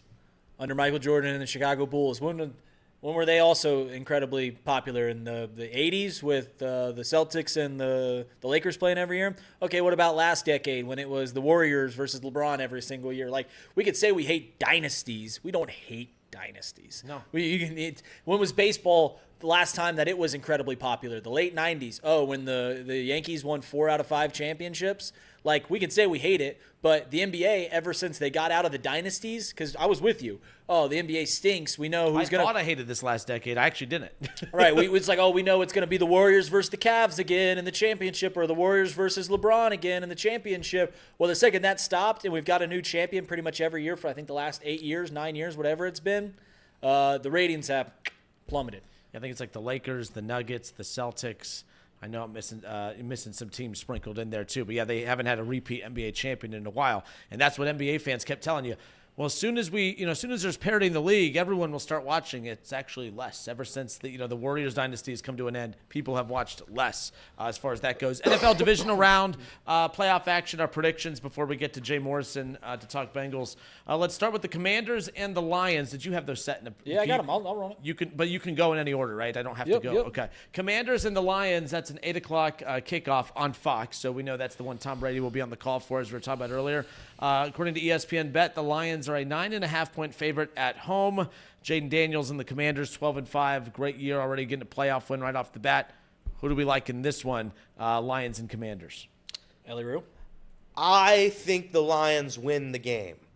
But that's not this game that we play here. We play who's going to cover that spread, and I think the Commanders make it close. I think they lose by a touchdown or less. I think the Commanders' offense is good. I don't think the Lions' defense is good without all of their defensive players, which is what they've been dealing with. I hand it to them. They've played great defense in the past several weeks. I'd argue Sam Darnold and the Vikings weren't a great test, but to each their own. I think the Commanders make it close. I'm going to say it's going to be a Bates walk-off field goal, and this wins. Close one. This wins late. Because I think this is a shootout. I think this is a 34-31 final. I will say this about the Lions. I've been pretty low on the Lions all year long, and I think part of it is as a Bengals fan, you don't want to see another bad franchise win it or dominate and everything like that, which isn't my bet stake, but it's just how I feel. Everyone talks about Ben Johnson all year long. Aaron Glenn needs a lot more credit because that defense has been great, and I don't think we're giving proper credit to really the year that we were seeing with Jaden Daniels. We were quick to label C.J. Stroud had the best rookie season of all time last year. We were incredibly quick to do that. Jaden Daniels surpassed it. Jaden Daniels looks like Lamar Jackson, but a better thrower when Lamar was young. Like Lamar, when he was a rookie, wasn't that great of a passer. So I really like the Commanders here to cover 9, and I really like just kind of a sloppy game from the Lions. I think the Lions still probably win. I think they're going to have a lot of weight on their shoulders, knowing the season that they just had, knowing they have to win and continue it on. But I like the Commanders to cover 9. Yeah, we've seen the Lions win in the playoffs before, obviously. And to be honest, the matchup I really want in the NFC Championship is to watch the two former QBs of the former team go up against one another in the NFC Championship. Again, not picking who's winning. We're going to base it on who covers. I think the Commanders cover here. I think it's a close game, but I do think the Lions come out on top and get to the NFC Championship game. So I'm going to take the Commanders to cover as far as that goes. I know we're going to get to Jay Morrison coming up here in a bit to talk Bengals. Let's move on. We'll stay in the NFC. The Rams and the Eagles. The Eagles, a 6.5-point favorite according to ESPN Bet. Welcoming in the Rams, who, once they got healthy down the stretch, all of a sudden were quietly putting together a very impressive season. Sean McVay and the Rams, are they going to get it done on the road and upset the Eagles? I think the Eagles are pretty good. I think the Eagles, and I'm going to make this pick in spite because of Reed Mouse, and he hates Nick Sirianni so much. I'm going to say Nick Sirianni gets the job done. It's a coaching masterclass. They're going to read books on the sideline. They're going to have fun yelling at fans. I love it. I'm going to take the Eagles here -6. I think they win by a touchdown. Rams were a good story. I like the Rams. There's just something missing on that offense, and I don't know what it is. Kyron Williams is great. Puka Nacua is great. There's something going on with Cooper Kupp where he's just not being targeted anymore, and I'm trying to understand it. Have you read the rumors? Have you read the rumors as to why? No, I'll let you do that. But the rumors are fun. I've seen it, but I don't think that those are. This accurate. is why you can't have young head coaches or Bill Correct. Belichick. Listen. I've seen him. I don't know. I like Tyler Higbee a lot. I don't know if he's going to be ready to go, ready to roll in this game, nor if he does play, if he's going to be healthy enough to play the entirety of the game. There's just something with that Rams team that's missing. I think the Eagles are the most complete team by far in the NFL this postseason. Elliot is right. I hate Nick Sirianni. I don't know how a team wins as much as they do and still have problems in the locker room seemingly every single week. I don't know, as your head coach, how you're fighting with coaches on the sideline when you're winning every single week. That's the old cliche is winning cures all. Well, they need a cure better than they currently got. That being said, I think the Philadelphia Eagles are by far the best roster still in the postseason or just in the National Football League. I mean, all pros all across the board. Their one weak spot, I think, is quite honestly their head coach and their quarterback doesn't always play the best. They're fine. They do a good job, but Sean McVay and Matt Stafford are much better. That being said, I think that the Rams played their best game of the postseason, or the best game they could possibly play last week. I don't think they have it in them again. Give me the Eagles. So I'm going to take the Rams, and I don't know why I'm so high on the Rams. I think it's because they got a great coach and a great quarterback. When we talk about the Cincinnati Bengals, what makes them so unique is the fact they have an elite quarterback and 2 elite wide receivers. And that's what makes them so dynamic, and it's hard to overlook them, right? And I look at the Rams, and I see the same thing. It's hard to ignore the fact that the Eagles have the best roster left in these playoffs. I mean, there's no doubt about it. But by the way, you weren't in here earlier in the week, but the A.J. Brown thing, like gaslighting people for being mad about the book on the sidelines, like that's just weird to me. The book was just weird. Is it a big deal? Am I losing sleep? Am I angry? Do I want him cut? Do I think he's horrible? No. But don't do the whole what's wrong with that? Well, why can't I read a book on the sidelines as if that's just normal behavior? But that's the Eagles. Everything about them, there's just something that's always off. There's always something that's weird. You talked about Sirianni fighting with coaches. I mean, while winning, even while they came off a win against the Browns, and he's fighting with fans on the sideline. I mean, there's just always something with Sirianni. Yes, but they seem to respond to it, I guess. But I'm going to go ahead and roll with the Rams. I just think they're playing their best football at the right time, and there's something off about the Eagles. Obviously, they just keep winning. It'll catch up with me, I'm sure, but I like the Rams in this one. It's something about that Sean McVay and that Sean McVay coaching tree. They start slow and finish strong. That's right, baby. Something about them. I see what, But so, like the Sean McVay thing, too. I just really want to see the Rams-Lions in the NFC Championship, see Matthew Stafford go up again. By the way, that would be in Detroit, right? Yeah. So Matthew Stafford would have to go to Detroit to punch his ticket back to the Super Bowl. That'd be from a storyline standpoint. I want that. There you go. All right, we'll go quicker through these next two. The AFC: Ravens, Bills, Lamar Jackson, Josh Allen. Obviously, a lot on the line for both of these two teams, yes, but quarterbacks especially, because we know when one of these two quarterbacks loses in the playoff, the narrative of, oh, here we go, not being able to get it done at the most important time of the year. Who comes away with this one?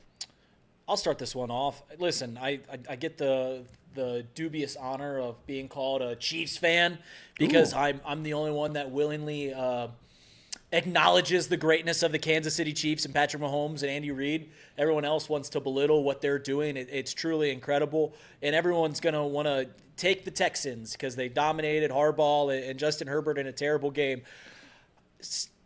Where there's smoke, there's fire, and that Texans offense had look amiss all season long. And going up against one of the better defenses in the league and one of the better defensive coordinators in Spags, I really like, and I think it's going to be like 5 degrees. I really like the Chiefs to cover 9 points here, and it's just what the Chiefs do.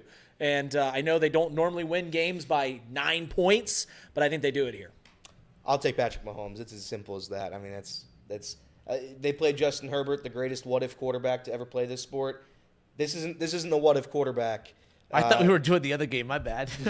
I said Lamar or Josh Allen, Bills, Ravens, and then we went right into the Yeah, we did do that. I was wondering what that was. Anyway, it doesn't matter. Patrick Mahomes. My bad. No, you're fine. You're fine. Texans, Chiefs, since we're on it, while we're here, might as well. No, Texans, Chiefs. Look, I started the season being super high on the Houston Texans because I saw a lot of parallels between the Houston Texans of this season and the 2021 Cincinnati Bengals. A team heading in with a quarterback who had a great rookie season, who had a ton of weapons around him and had a complementary defense and a run game. And I think that was the success of the Cincinnati Bengals that year. And guess what? They had to win in Kansas City to get to their Super Bowl. It's been hard to watch the Texans. I feel like all season, even though they won the division, have made the playoffs, and they've been solid. They win a playoff game right off the bat. There's something about the Texans that they're still just finding a way to get it done. They just haven't been aesthetically pleasing. But I have to stick with the team I picked to come out of the AFC at the beginning of the season. I compared the Texans to the 2021 Bengals, all the parallels, second-year quarterback, all the weapons on offense. Now you have to win at Kansas City to get there. That's really not a surprise. I think we all knew whoever was going to get there had to win in Kansas City. I'm going to roll with the Texans. I think the Texans do this one when it's all said and done. All right, we close it out because we got Jay Morrison coming up. Bills and Ravens. I'll take Josh Allen. I'm riding with Josh Allen. I think it'll be a great game, though. I think it'll be the best game of the NFL season. I think everyone's rightfully acknowledging how well the Ravens have played. You know, the defense struggled at the beginning of the year, and the defense has really turned on. Everyone's like, man, the Ravens are playing their best ball of the year. The problem is the Bills haven't stopped playing their best ball either. Like, this is the best the Bills have looked in this current era. And for the first time in maybe the Buffalo Bills, Josh Allen era, they are underrated. I don't think that's preposterous to say. I'm going to take Josh Allen more because I want him to win more so than Lamar. But give me Josh Allen and the Bills. All right, give me Lamar Jackson, give me the Ravens, and give us Jay Morrison, who covers your Cincinnati Bengals when we come back. Great.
All right, we wrap things up, at least on the radio side here on a Friday. This is Off the Bench presented by United Dairy Farmers. No Jacob Tissett today. He's off today and a couple days into next week. But we got Reed hanging out with us and filling in for the next couple of days, of course. Elliot and Casey in the producer chair. But we talked a lot of Reds. We talked NFL playoffs, divisional round, and we're going to continue on talking more Cincinnati Bengals. And joining us now, front of the show, Jay Morrison, BengalsTalk.com, hanging out with us. Jay, good morning. Happy Friday. We appreciate you giving us some time today.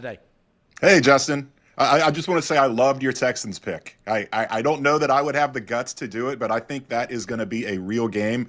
That Houston defensive line is for real, and the Chiefs have issues on the offensive line, and I think all that rest from resting their starters and the week off. I love the Texans as a halftime line bet. I don't know I could pick them to win the game, but I think it's good. The Chiefs never cover. It's going to be a close game, and I think it was a really can I say ballsy on this show? I think that was a great. I don't know. Going for it. I really like the ambition there. Can he say that on this show? He clearly didn't tune into yesterday's show, which is probably a good thing. But Jay Morrison with us. Jay, right now, the big question mark look, there's a lot of questions that the Cincinnati Bengals front office and organization has to answer heading into this offseason. But I think the one that's most realistic to get answered, as soon as possible is the defensive coordinator search. Some reports come out yesterday that obviously Patrick Graham, Raiders defensive coordinator, Al Golden with obviously Notre Dame, that seems to be those two names are the favorites as of right now. On your front, what are you hearing regarding the Bengals' ongoing defensive coordinator search? Yeah, it seems like it is going to be one of those two. I've always felt all along it was going to be Al Golden. There's just that familiarity there, and not just the familiarity, but you go back and you look at, when they brought him in as a linebackers coach in 2020, this franchise was a barren wasteland for linebackers, and he really got Logan Wilson and Jermaine Pratt up to a really, really good level. And I know Jermaine Pratt's everybody's favorite punching bag after this season, and that happens. Guys get older, they get slower. I think we've probably seen the last of him with the team. I think he's going to be a cap cut, but I just think that the track record is there. Zach is so big on relationships and coaching styles. Yeah, you could go get a Dennis Allen or a Robert Saleh or a guy like that, but it's not just about the X's and O's. It's about the fit. And Al Golden just seems like he fits with this coaching staff, and he's got NFL coaching experience. And I think Bengal fans are going to lose their minds on Tuesday morning if they hire Al Golden after the Buckeyes put up 40 on his defense. But I do think that he is going to be the guy that they go with. One question I threw out and that we were kind of discussing earlier in the show, obviously you move on from Lou Anarumo with the mindset of we got to improve the defense. And then you see the popularity of Lou Anarumo out on the free agent market, if you will, for him, all the teams that are lining up for his services. And you look at the two names that are left, do you feel like whoever the Bengals hire is an improvement from Lou Anarumo? That's tough to say. I mean, Lou is a really good coach. I think it was just one of those things where it got a little stale, and that happens in this league. Guys aren't coordinators for 6 years in a row with a team. That just rarely happens.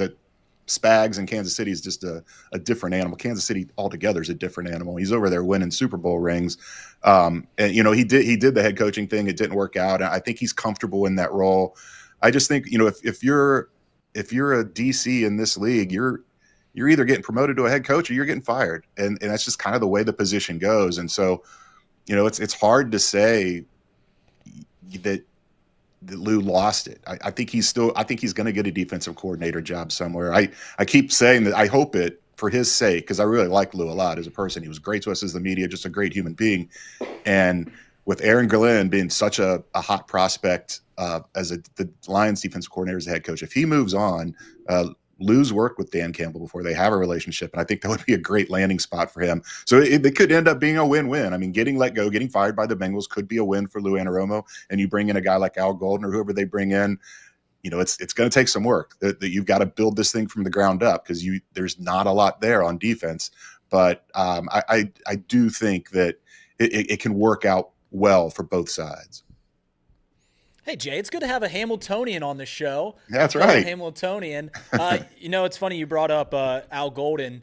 If he gets if we hire him after giving up 45 points, we're not going to like it. Can you imagine being the team that hires Lou Anarumo? You're hiring the DC from the team that famously didn't make the postseason because of their defense. So there's going to be some press conference. All right, outside of the defensive coordinator, where do you think the biggest splash the defense can make this offseason can be? Is it a premier edge rusher? Is it someone in the secondary? Where do you think the biggest splash can be on the defensive side?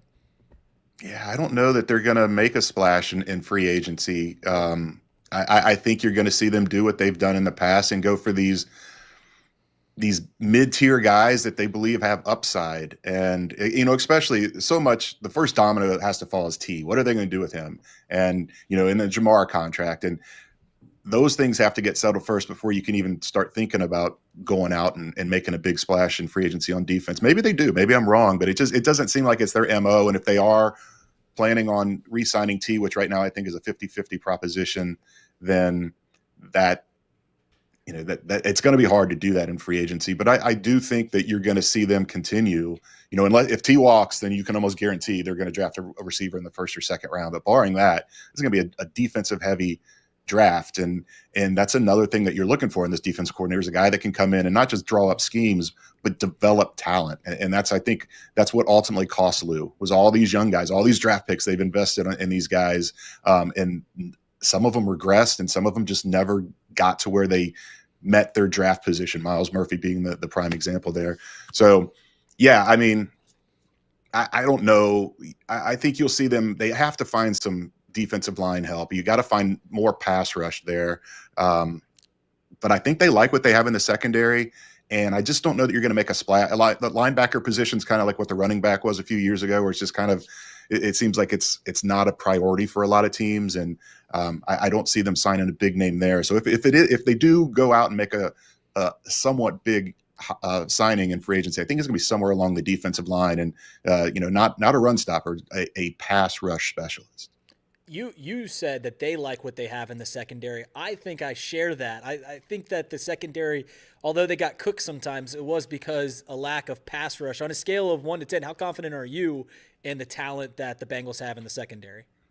Yeah, I should back up there because I think they like what they have in their corners. I think the safety room, room could, I don't know. Geno Stone could be a cap cut casualty. He came on toward the end of the year. That's that was the too little, too late thing for Lou. Maybe it was too little, too late for Geno, and they move on there. But again, safety is a position that the Bengals made it loud and clear a couple years ago when they didn't sign Jesse Bates. It's just not a position they value. So I do like Jordan Battle. I think he's going to have a good future in this league. But beyond that, you've got to find another starter there. Von Bell's not coming back. Geno probably isn't. Now, I shouldn't say probably, but I wouldn't be surprised if they move on from him. So yeah, that is an area. Safety is an area where they do need to upgrade. But I think they finally found something with Dax Hill. It took them all these years to find out his best spot. And I think DJ Turner was playing great. I loved what I saw from Josh Newton this year. Yeah, he got beat sometimes, but he's just got that demeanor about him. And for a 5th round pick, I think he outplayed his draft position. And you're going to have to look probably to replace Mike Hilton in the slot. But I think there's a good base there in the secondary, which sounds weird after the season they just had.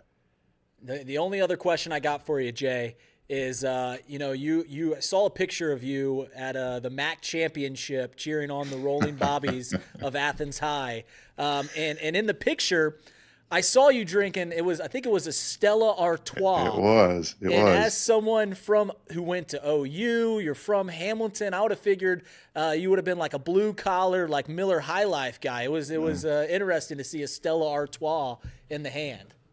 That was a settle. The line was the shortest at that stand that had Stella. Okay. It actually all the beer lines were huge, but there was a Little Caesar stand selling pizza, but they had a fridge and they had Mick Ultra and Stella. That was the only 2 beers they had. So I said I went with the Stella. After that, I'm an IPA guy. I'm not really a blue collar PBR. I went and found some Bell's Two Hearted for the rest of the game. So it was funny. I can't remember the last time I had a Stella, and it's funny that I get captured on film holding one. I've got one serious one, unserious one, real quick, Jay. The serious question, I saw you tweeted this out yesterday, and it was in response. It was a quote to one of your earlier tweets. It was, the 14th time in Bengals history they've lost their first 3 home games in the season. They've never rallied to have a winning record. to credit Zach Taylor, they did rally to have a winning record for the first time ever this year. And I do think, like, you know, a lot of the fan base, myself included, will criticize Zach for those early starts, and I think it's rightfully so. But there is a ton of emphasis that should be put on the back half of the season where they shine. I don't know why they shine, but they shine so much more brightly in that back half. But going back to the front half, and I think Zach mentioned it in one of his last press conferences of the season, how much more emphasis are the Bengals and Zach Taylor going to place on winning early, starting out the season hot? Because it's been a problem with Zach since he's taken over this job.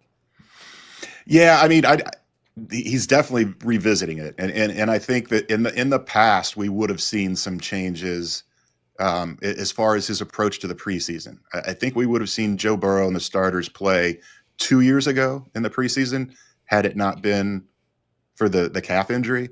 And this year it was just he just wasn't right with that wrist and early on. And it's hard anytime in football to blame injuries, but I think that is the number one reason for their slow starts is Joe Burrow has not really been healthy at the start of seasons. And they kind of have to work around that. And the game plan is limited, and Joe was limited in what he could do. I mean, his velocity was so far down when you look at those numbers in that New England game. He just wasn't trusting that wrist until week 4, week 5, and he started letting it rip, and they started playing better. I don't know. I don't think it's a question of the country club atmosphere that they have in OTAs and even in camp. I don't think it's so much that. I think players appreciate that and keeping bodies fresh so they can play well down the stretch. I think that's a big part of this. You know, you look at the counter argument, and Mike Tomlin beats down that team. They practice hard. They go hard every single time they're on the field, and look how they finish seasons. You know, so do you want it like that where you just go in the tank at the end of the season and there's no hope? Or, yeah, you want to start faster, but even if you don't start fast, you can recover. And, you know, this one was too much. 1-4, that was just, you're not coming back from that. And they almost did, but they didn't. So I think he is really going to take a look at how he structures things and his approach to the preseason. I think he's already looked at that. There's just circumstances that prevented it. And I do think you're going to see some changes as how they approach things in May. And then again, when they come back in July and in August for the training camp. My final question, and it's very unserious, but coming into next season, which storyline do you think the national media is going to run with the hardest? Do you think it's going to be that the Bengals players still have to cross the street?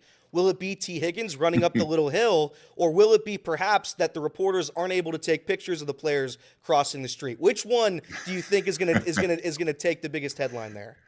Well, it's Bengals crossing the street for sure, because as soon as there's pictures or video of that, Pat McAfee runs with it, and then it just goes wild. And you know, it was I probably jumped the gun with my tweet earlier this year saying that the Bengals, the reason that they were not letting us shoot from that side of the street is because of the optics, and that wasn't what was going on. There was just some reporters kind of got a little too close and following Jamar Chase into practice once he came back from his hold in, and they were just trying to do away with that.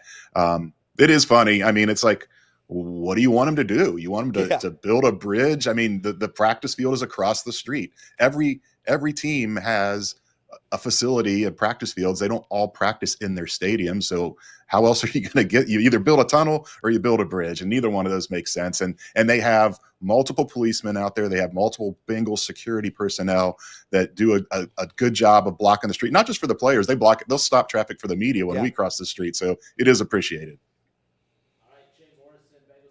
.com, Sports Illustrated, awesome enough to give us some time. We appreciate that. Jay, last thing on the way out, I can't wait for when we have you on that first time. We don't have to talk about T. Higgins, and it's nothing against T. Higgins. I just feel like I thought we had put that chapter behind us after last season, but we might be asking a lot of the same questions. I didn't think there was any chance that would be a possibility of him coming, to be a part of this core moving forward. But the only reason I'm putting a little bit more stock back into it is because why do you think out of nowhere did Joe Burrow and Jamar Chase both start being vocal at the same time? Like, there has to be a reason for that, right? Like, do they know something that you and us and we don't? Like, why out of nowhere, outside of just talking about his importance, of course, why out of nowhere would those two just start really hammering home the urgency of finding a way to keep him moving forward? Do they know something that we don't? Yeah, I mean, I think they do. You just look at T switching agents and getting rid of David Mulgeta, who has butted heads with the Bengals forever. He's Jesse Bates' agent, and now T is represented by Rocky Arsenault, who's Jamar's agent. It feels like there's a reason for that, and they're gonna try to work together and see how they can make both of those contracts fit with the team. And you read between the lines on some of the stuff that Joe said, it sounds like he's willing to restructure his contract and do what it takes. I mean, the argument goes both ways. When T Higgins is not on the field, this offense is totally different. And just look at the second half of that Pittsburgh game. They were humming in Pittsburgh in the season finale, and then T goes out and the offense falls apart. And the games when they didn't have T Higgins, the offense was not the same. Does that mean they need to sign T Higgins? Does that mean they don't need to sign T Higgins because they can't rely on him to be there all the time? It's not a fluke. It's something that he's dealt with his entire career. He's probably going to continue to deal with as he gets older. There's going to be soft tissue issues. He's going to miss time, nothing major, nothing significant, but a couple games here and there. I don't know. I think you look at what Joe said, and he knows the power he has with this organization. And I think he and Jamar and T obviously want to stay together. And just look at what Zach did, where, sending those three out for the coin flip before the game in Dallas. And he had never done that before. And then he did it for the final 5 games. It was just kind of a very obvious picture of this is our core. These are our stars. We need to keep them together. And they're out there before the game doing the coin flip. And everybody sees it. I just don't know if the front office, they would like to keep T, but they would like to keep T at whatever price. They're not going to get in a bidding war. So if they don't get him signed before free agency hits, it's going to be hard to keep him. I still think they probably franchise tag him. It's coming up here in about a month. I think it's a month from tomorrow. February 18th is the first day they can put the franchise tag on a player. I wouldn't be surprised to see them do that and then continue to negotiate, unlike last year where they just put the franchise tag on him and said, that's it, you're playing on the tag. All right, Jay Morrison, appreciate your time. Thank you for giving us some time here on a Friday heading into the weekend. Appreciate you. We'll talk soon. Thanks for your time again. Appreciate it. All right, thanks, guys. All right, good stuff. Off the Bench presented by United Dairy Farmers. That was Jay Morrison with BengalsTalk.com. As we wrap up the show, any closing thoughts on anything he had to say throughout our conversation? I thought it was a little, I guess not interesting, because I think I shared the same sentiment. You see all these people on Twitter, on X, the Everything app. Did I do that bit right? You did. You nailed it. Okay. I see everyone on there talking about the Bengals should go out and get Budda Baker. The Bengals should go out and get Max Crosby, all these big names. And I think Jay shared the sentiment that I have. That's probably not going to happen, right? There's not going to be any huge name salvation to this defensive team. It's going to be these mid-tier guys that we've gotten in years past. And it's what got the team to the Super Bowl. It's what got the team to the AFC Championship game, are these mid-tier names, not these big names, but these mid-tier names. And the Bengals are going to continue to operate under that manner. And like I said, not surprising. That's exactly how I thought. It was just maybe we can put to rest the big names, the huge names that they bring out. Well, not to mention that you're also going to have to pay. I mean, you're going to have to pay Jamar Chase, and there's a chance that they pay T. Higgins. So you talk about the money that the Reds had earlier on. Bengals coming into this season will have a lot of spending to do on the guys they've already got. So we'll see what happens in terms of free agency for the defense. Yeah, and on top of that, the other big thing that I don't think we thought about to ask him, but Trey Hendrickson also probably wants a big extension too. Might retire. Yeah, he might retire. I mean, this time he actually has some leverage. He's only got a year left on his deal, Right. so yeah, I mean, a lot to do for the Bengals. Lots to do. All right, good stuff. This has been Off the Bench. Happy Friday. We'll continue on with this Friday. for a few. What's that? Happy Friday. Yeah, it is a happy Friday. It wasn't a happy Thursday, but it's a happy Friday. We're back. Vibes are high. Yep. All right, good stuff. Until next week on the radio side, this has been Off the Bench presented by United Dairy Farmers.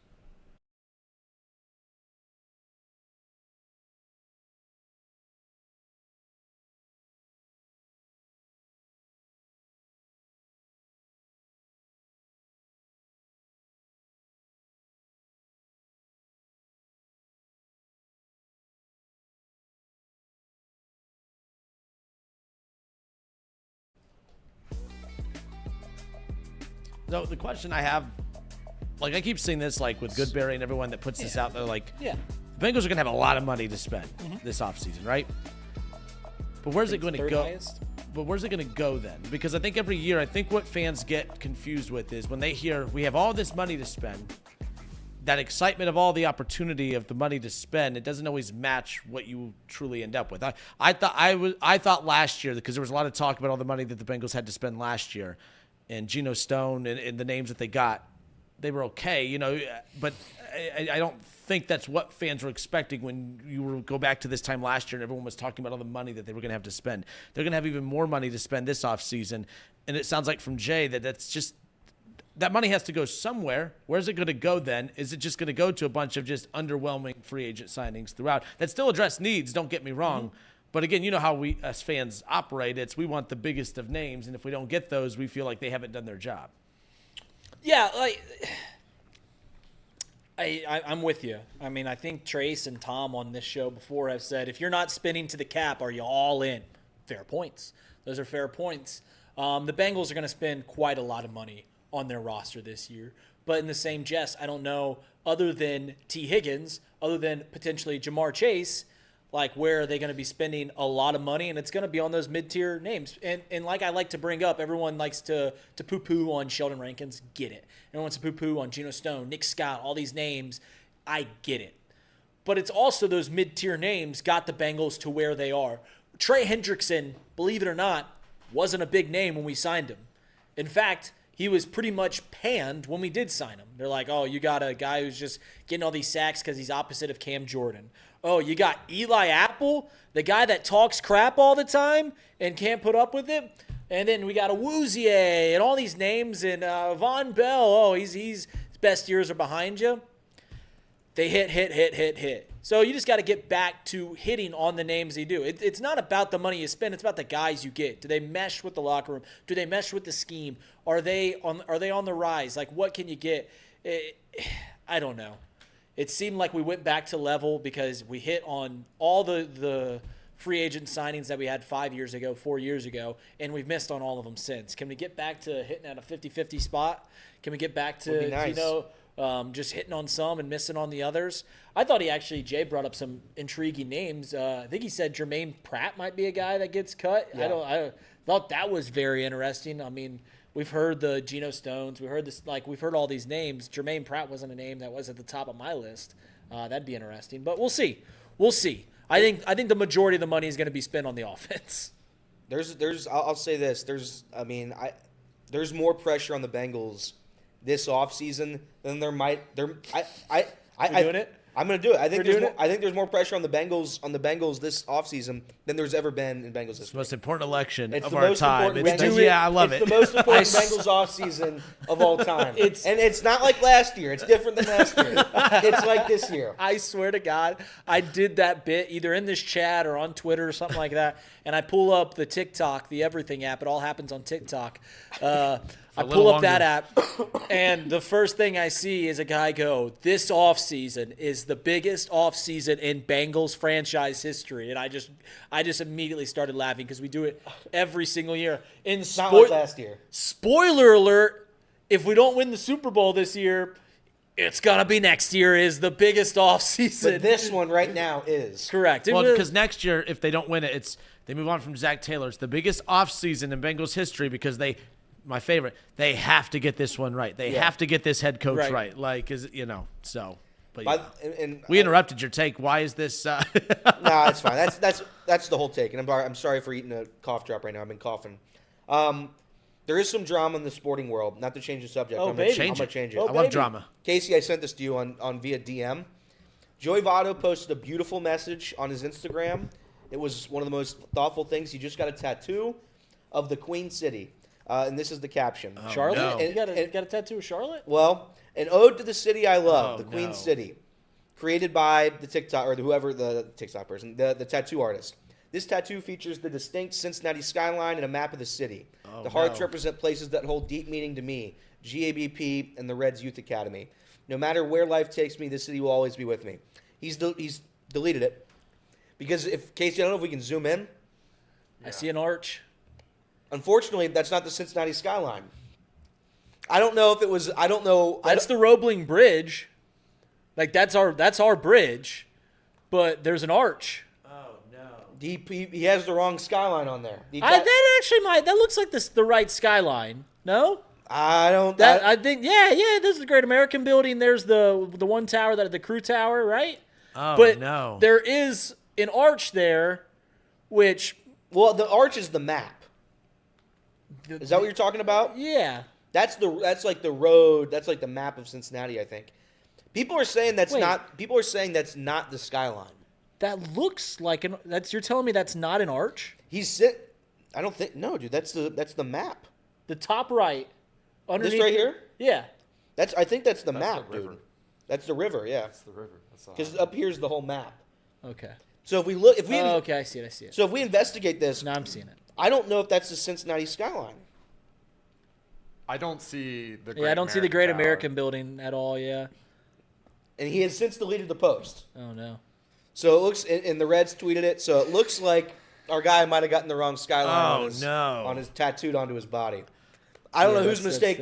I don't know whose mistake that was, but that's a bad one. Yeah, Talk about a swing and a miss. Am I right? not- I mean, my goodness. Well, never mind. Yeah, that's not. He should tell that tattoo. I didn't pay you to get this tattoo wrong. Is like really where we're at with this. That's horrible. Tattoos scare me for that very reason. Like it has to be perfect. You're not like, team tatted? No, I have tats, but like I'm always like real nervous right when they start placing I've them. got I'm a like, badass please don't tat. screw this up. His tattoo is really good. Have you seen his? I've got a badass tattoo. It's an M on my ring for Mariana. Oh, Yeah, nice. it's badass. Or- Like I'm team Or married. team tatted. married. Team tatted. Is this what team tatted do? They do team tatted. Yeah, you just like it's like the Harley wave or the Jeep wave. I'm team tatted. I don't mean to be that guy, but the tattoo, like, even like the line work is not very good. Like some of it is like, it wasn't done On Joey's? It wasn't done by some guy that's probably well respected. It was probably done by some average level talent. So Let's get a tattoo gun in here and we'll just start doing tattoo punishments. Man, we should. That is what we should do. Me, The whole time we're love doing it. the show, you just hear murr in the I love background. pain. Like, I love it experiencing doesn't pain. hurt. It doesn't hurt. I'm trying to figure out if that's our skyline. I know. No, it's not. It's not our skyline. I looked at it a little better, and I'm looking at it 12 feet away. So the river bend at the top of the screen, it looked like an arch. Like I thought, initially, first glance, I thought the same. You're right, but then I realized that that's the map and the river bend and everything. Just Like, lights. I don't An think ode that's to it. the Cardinals. no, at there's first, no Great American Building. I think there might be the crew tower. I don't know. That's tough. It's a tough way to end the show today, but we had to do it. Congratulations to Joey. He's team tatted. Oh Might have to no! get that one fixed. Yeah, but all right. Well, good stuff. Anything closing out? We all good? Do this again on Monday. Yeah, I'll see you on Monday. We'll see you on Monday. Yeah, Elliot, we good, yeah. guy? We're great. All We're right, cool. fantastic. Good It's stuff. a big day on Monday. It is. It's a What's big on- day. Oh yes, National championship. Yeah. Inauguration. Poor Jacob. Martin Luther King Day. I'm hoping to see Jacob on TV. I guarantee you. I think he's holding the Bible. Is he going to the national championship game? No, he might. Who knows where he's going? I want to see The him on real TV at championship that the inauguration. nation is getting. He will be there. He's going there. Yeah, I told you I got some emails. People didn't like the Lou Holtz bit yesterday. When I didn't even think that one was that bad. I didn't think it was that bad either. But they we don't didn't talk listen. politics on this show. No, don't. we do not. We do not. All right, guys, have a good weekend. Until next week, this has been Off the Bench presented by United Dairy Farmers. Box lunch later.